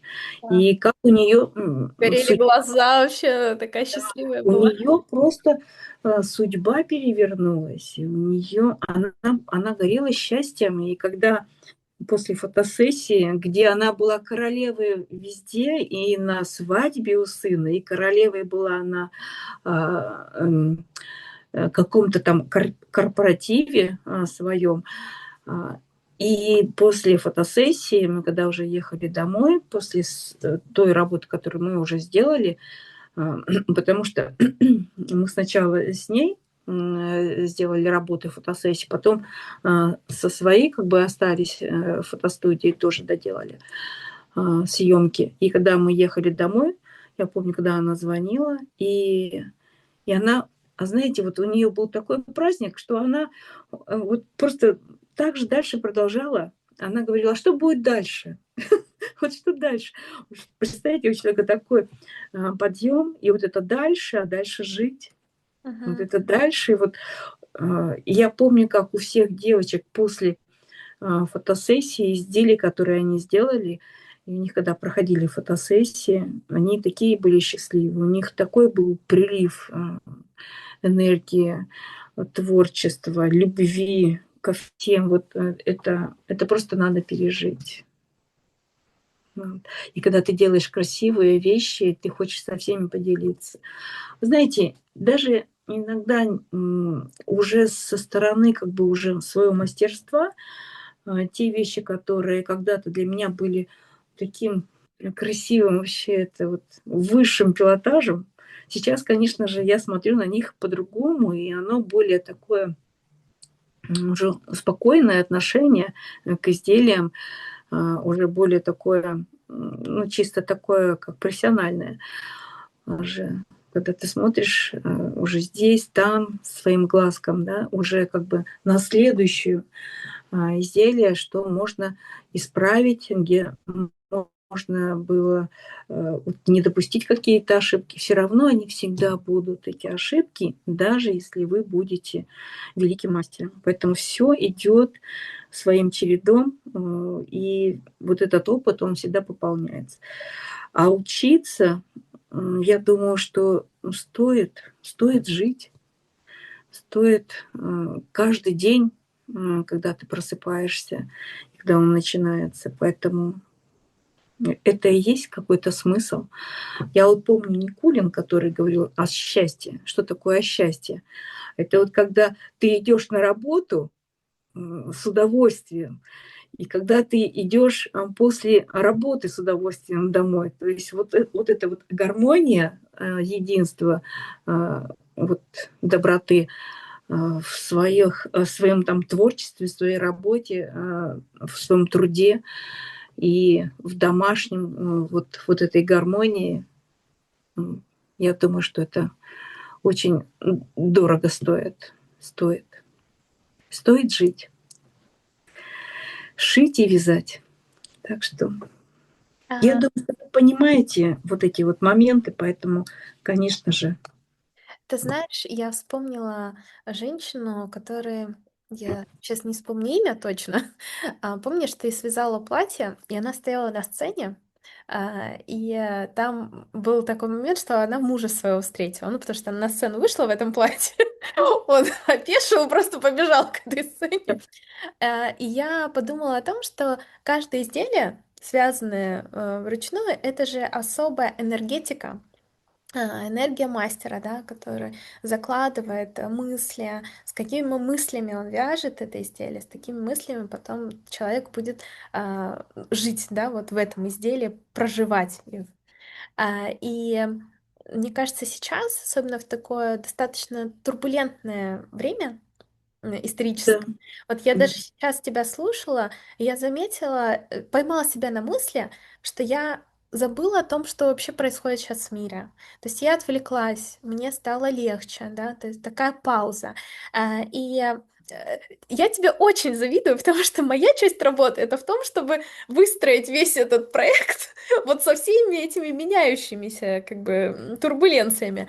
А твоя часть, большая часть работы это в том, чтобы создать урок, да, там, связать, и ты очень много времени находишься вот в этом таком коконе творчества, Да, уходишь в него с это головой, какое? поэтому, мне кажется, у тебя... Я могу тебе сказать, что это такое. Вот то, что это не голословно говорят, что искра Божья – это талант, да, и когда вы вот этот кокон вяжете, вы вяжете этот кокон вот этого таланта, да, Божьей вот этой искорки вокруг себя, и вы в защите находитесь, просто в защите.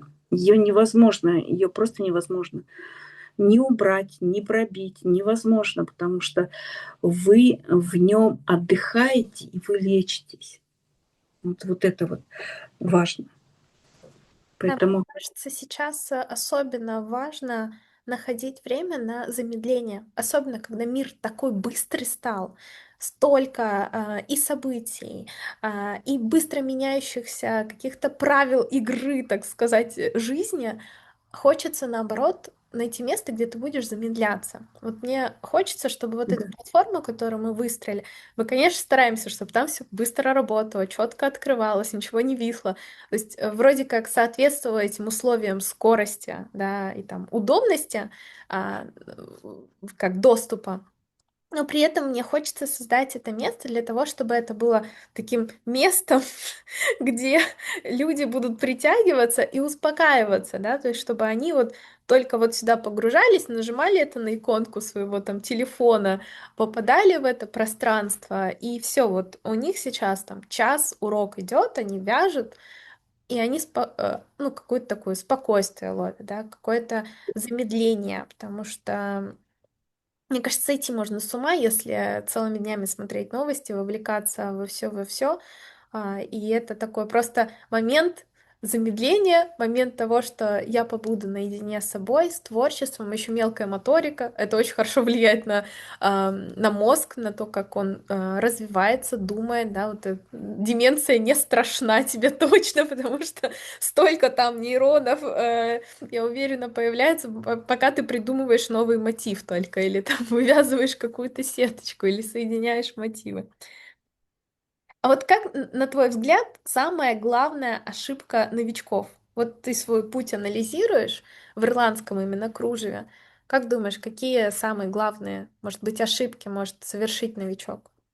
а, знаешь, самое главное – это вот терпение и труд. Мгм. Терпение и труд.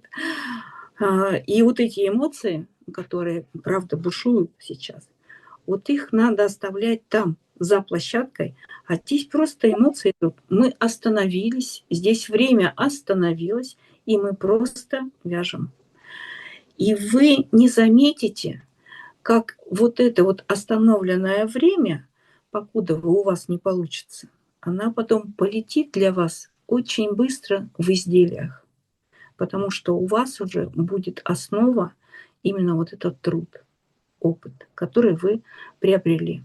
И все. Потому что потом следующие ступеньки творчества вашего вот, мастерства, они будут преодолеваться очень быстро. И даже самые высокие ступеньки, которые для вас казались когда-то, когда вы начинали, непреодолимыми, они будут преодоляться очень легко. Потому что самые трудные, самые маленькие ступеньки в начале, вот самые трудные, а небольшие те, которые там в конце, там уже просто идет полет, там у вас крылья. Вот. И вот эти крылышки я бы очень хотела бы. Вот мне очень нравится, когда красивые вещи у нас получаются, у наших мастериц, просто радуется душа. Потому что столько эмоций человек получает от изготовления своего изделия. Но самое интересное, что для того, чтобы пройти это все, надо пальцы наколоть. надо поплакать несколько раз, надо перевязать это все. И вот только вот через вот эти вот трудности вы получите вот этот подарок вот этого вот прекрасного ощущения победы. А как не бросить на середине? Вот не получается не бросить. Если хочется все бросить, когда ничего не получается. Ну, значит, вы просто остались на пути еще. Ну, вы все равно встали на путь.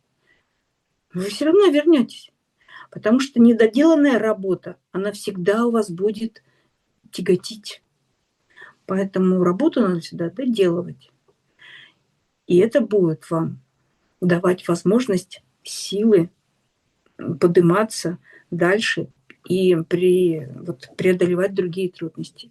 Ну, если вы на маленьких этапах начинаете уже сдаваться, ну, тогда уже, я не знаю.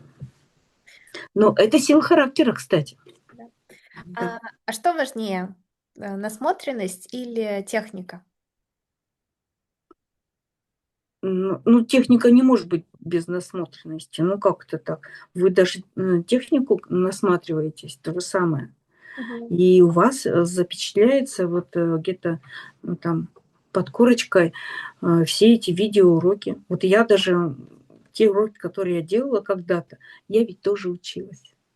Вот. Я могу вам сказать вот такой маленький секрет. Я когда делала видеоуроки первые, я училась вязать, потому что то, что я уже могла, я уже передавала вам этот опыт. Но для того, чтобы передать другой, следующий шаг, мне надо было там научиться. И вот эта учеба то же самое была у меня. И я тоже сейчас так же учусь. Вот точно так же. Потому что это жизнь, оно и должно так идти. Она не должна останавливаться. Когда останавливается учеба, и человек не учится ничему, то вот этот застой, это столько появляется вообще, это плохо. Это вот энергия, вот ша. Вот энергия ци – это та, которая жизнь идет, да, она вот идет, заворачивает вас как в такую воронку. А когда идет застой, то это просто плохо. Плохо. Это плохо. Вот не буду говорить другие моменты, но все равно вы сами знаете. Если бы вы были другими людьми, вы бы сюда бы не пришли.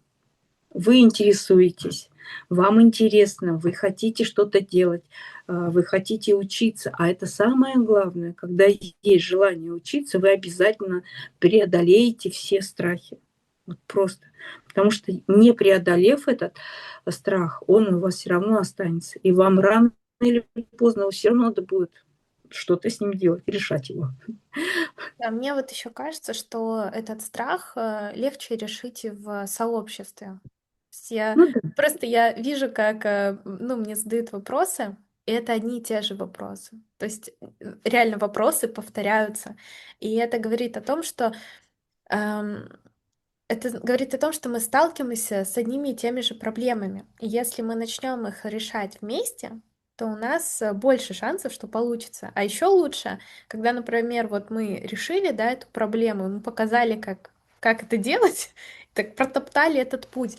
Я сейчас понимаю, что вот эту платформу, которую мы создаем, ну, никто в мире такую платформу не создавал. И никто в мире не объединял мастеров по ирландскому кружеву в одном месте. И я понимаю, что мы идем первыми. Страшно, кошмар вообще. Страшно облажаться, страшно, что не получится, страшно, что ну вот этот путь, который мы тогда нарисовали, еще 6 лет назад, да, что он такими извилистыми сейчас путями идет. То есть мы вроде хотели быстро и просто, а получается совсем вот как-то вообще по-другому. Я тут даже на днях вспомнила, ведь там тот дизайнер, с которым мы хотели работать, он находится в Англии. Представляешь, мам, в Англии он находится. Это просто ирония судьбы. Я вам сейчас объясню, почему. Потому что ну, так получилось, что там я была на выставке в Литве, вот сказали, нужна команда, сможете ли образец связать. Мы связали образец, я вернулась в Омск, отправили первым классом Почты России этот образец, а там, ну, именной дизайнер, он прям вот именитый, он делает изделия прям, ну, на звезд, на красную ковровую дорожку. И образец потерялся. Почта России просто его потеряла. И ну, вот вроде все рушится, да, и у нас был план дальше, так, нужна команда. Но мы решили, окей, оставим возможно, ну, то есть надо все равно команду, там, может, он найдется. Начали команду, начался ковид. Думаешь, так, ирония судьбы опять, да? Думаешь, выходим в онлайн. Может быть, тут найдем кого-то, кому это интересно. И вау, а тут целый мир открывается. То есть это не так, что в рамках Омска у нас 6 людей из социальной группы. Нет, на самом деле это тысяча мастеров. Да, это тоже социальная группа по большей части.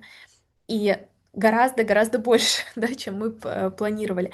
И как много счастья мы принесли тем, что мы оформили эти уроки, что мастера начали вязать, что многие даже стали делать изделия на заказ и даже начали зарабатывать на этом. То есть как это приятно, что ты человеку дал не хлеб, да, ты дал ему удочку, ты дал ему инструмент, который у него останется в голове навсегда, и он сможет, если что, его применить. Потом ирония, да, там блокировки одних мессенджеров, вторых, третьих, переходы вот эти все вечные.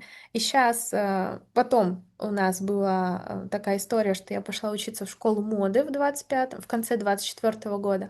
Весь 25 год я учусь, знакомлюсь с невероятно классными людьми, связанными с модой в мире, да. А, И тут появляется возможность там, провести там небольшое мероприятие в Англии. И вот мы вроде как попадаем туда, но не попадаем. Опять ирония. Потому что сейчас, ну, трудности во всем, и у нас в том числе. И вот я смотрю на этот путь и думаю, когда же вот он приведет к какому-то логическому уже завершению, когда будет понятно, для чего это все выстраивалось, ведь уже 10 лет это все длится. Это так просто Самый мысли долгий путь – это вслух. самый верный. А? Самый долгий путь – это самый верный. Я тоже об этом подумала, что действительно ты не понимаешь, то есть зачем это тебе, пока ты это все не пройдешь. И вот сейчас я точно для себя понимаю, что вот эта веточка там из 6 лет, когда мы выстраивали все эти мастер-классы, и думаю, что и продолжим выстраивать. У меня даже утром сегодня идея родилась. Там мастер написала про толстую пряжу, что вот хочет там сеточку, не хочет, надо ли новичок проходить. И я понимаю, что это разное мышление, толстая, тонкая пряжа. Пишу сразу же Ире, я говорю, Ира, давай продукт на толстую пряжу для новичков. Она такая, давай, подумаю об этом, окей. И, в общем, это здорово, что и почему это родилось? Потому что была эта платформа, человек написал комментарий, второй человек написал комментарий, что у нее получилось. Из мотивов новичка она связала, по-моему, для дочки такой жакетик белый. Посмотрите обязательно в готовых работах в самой платформе. Это Я видела, очень уникально. Да, там же все мотивы из новичка, понимаешь? Это же гениально вообще было связано, и я понимаю, что вау, то есть мы такой импульс дали. И как здорово, что все люди, которые сейчас там слушают этот прямой эфир, приходят на наши мастер-классы, даже если там не пойдете обучаться на платную часть, ничего страшного, просто вот ваша поддержка, ваш лайк, ваш комментарий под этим видео, это уже будет такой капелькой, но поддержкой нашей маленькой мечты эм, осуществить, да, свою такую некую миссию в этой жизни, создать этот стиль, продвинуть его, доказать его ценность, но не через какие-то сильные усердия, а вот с какой-то легкостью, любовью, творчеством, вне зависимости от того, что вообще происходит в мире. То есть, я не знаю, мне кажется, мы с тобой вообще вот под минными какими-то вот такими ходим, чуть-чуть, чуть-чуть, чуть-чуть туда, чуть-чуть туда, чуть-чуть туда. И я не могу сказать, что мы там успешные успехи, там, или что-то у нас прям все хорошо. Нет, на самом деле мы такие живые люди. Мы создаем этот проект, мы его постепенно по крошечкам вообще развиваем.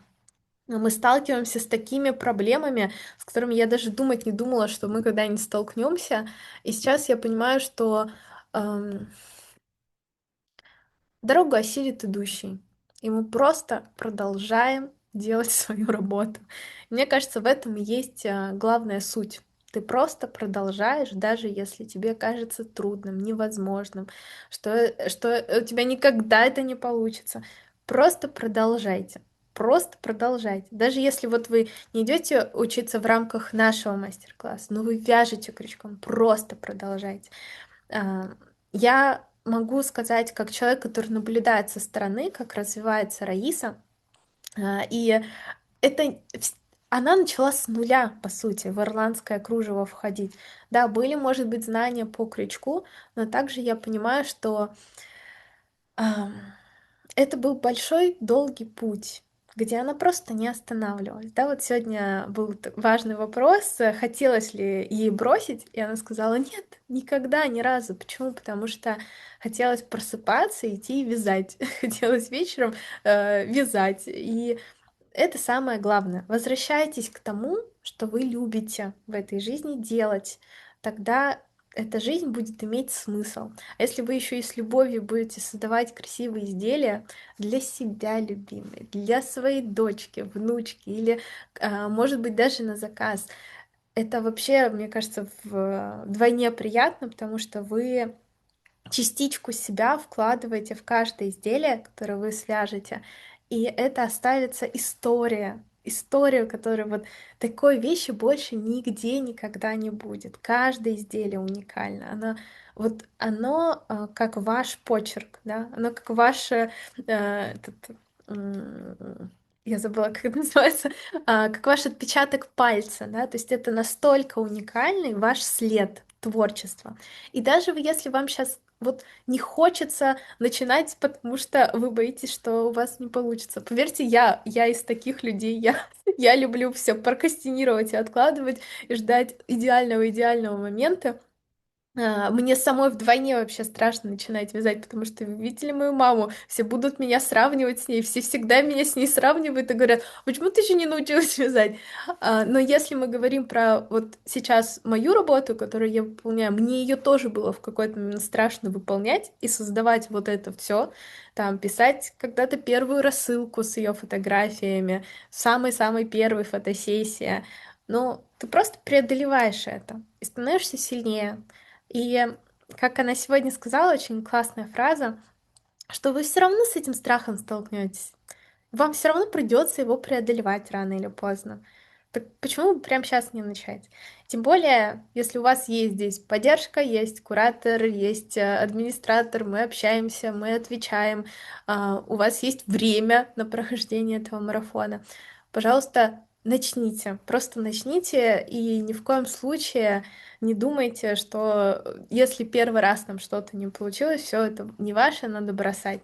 Я знаю много историй, где мастера абсолютно с нуля учились, и да, пускай, может быть, не за первый год осваивали эту технику, но они осваивали, потому что они к этому подошли не как к процессу, где они сразу же должны получить результат, а как в такой медитации, как к наблюдению за собой, за своими чувствами, за своим творческим путем, потому что вот сейчас я рассказываю вам эту историю, да, как у нас это с Раисой получилось. Это было ровно 10 лет назад. Мы знать не знали, что нас это приведет к той точке, где сейчас там буду вести прямой эфир, и нас будут мастерицы по всему миру слушать, и мы будем их вдохновлять своим путем, своими изделиями, и они будут повторять, или, может быть, что-то новое придумывать на основе наших мотивов. Мы не знали этого. Мы просто шли по своему зову сердца, мы просто творили, мы просто любили это. Вот.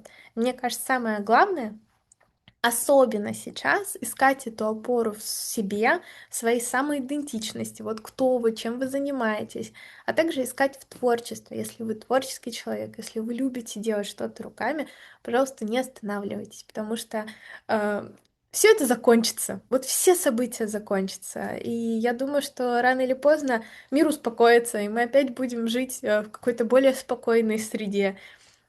А внутреннее спокойствие, вот оно самое главное. Вот главное сохранить этот дом внутри себя. Я очень всех вас благодарю, что вы пришли на эфир. Там почти больше 60 человек было в прямом эфире. Это прям очень приятно. Особенно сейчас, когда проблемы с интернетом. Вы нашли время, вы нашли интернет, вы подключились. Это безумно приятно. Спасибо вам огромное. У нас есть пост знакомства. Я очень хочу почитать о том, откуда вы, как давно вы вяжете, как вы, возможно, о нас узнали, как давно, может, вы на нас подписаны, вяжете ли вы в технике ирландского кружева. Я показала вам сегодня, как можно прикреплять прям даже картинки. Можете прикрепить картинки с ваших работ, или, может быть, ниточек, которые вот вы хотите из этих ниточек там связать какое-то изделие. Расскажите, поделитесь, потому что здесь такое свободное творческое пространство, где вы можете это сделать. И здесь вас больше там поддержат, не осудят, не наругают, ничего такого.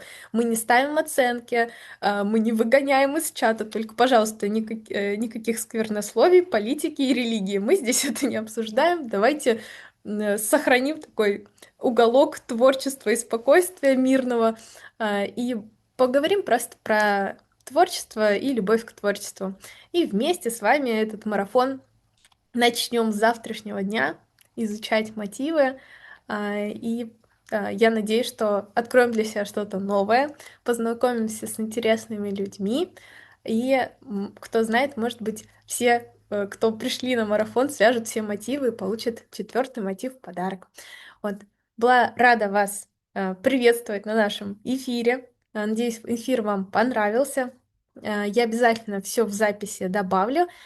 Все ссылочки, все будет в пространстве марафона опубликовано. Спасибо большое, что вы пришли на эфир. Если бы вы не пришли, эфир бы не состоялся. Помните, пожалуйста, что все, что мы делаем, это для вас и благодаря вам. Пожалуйста, берегите себя. До свидания.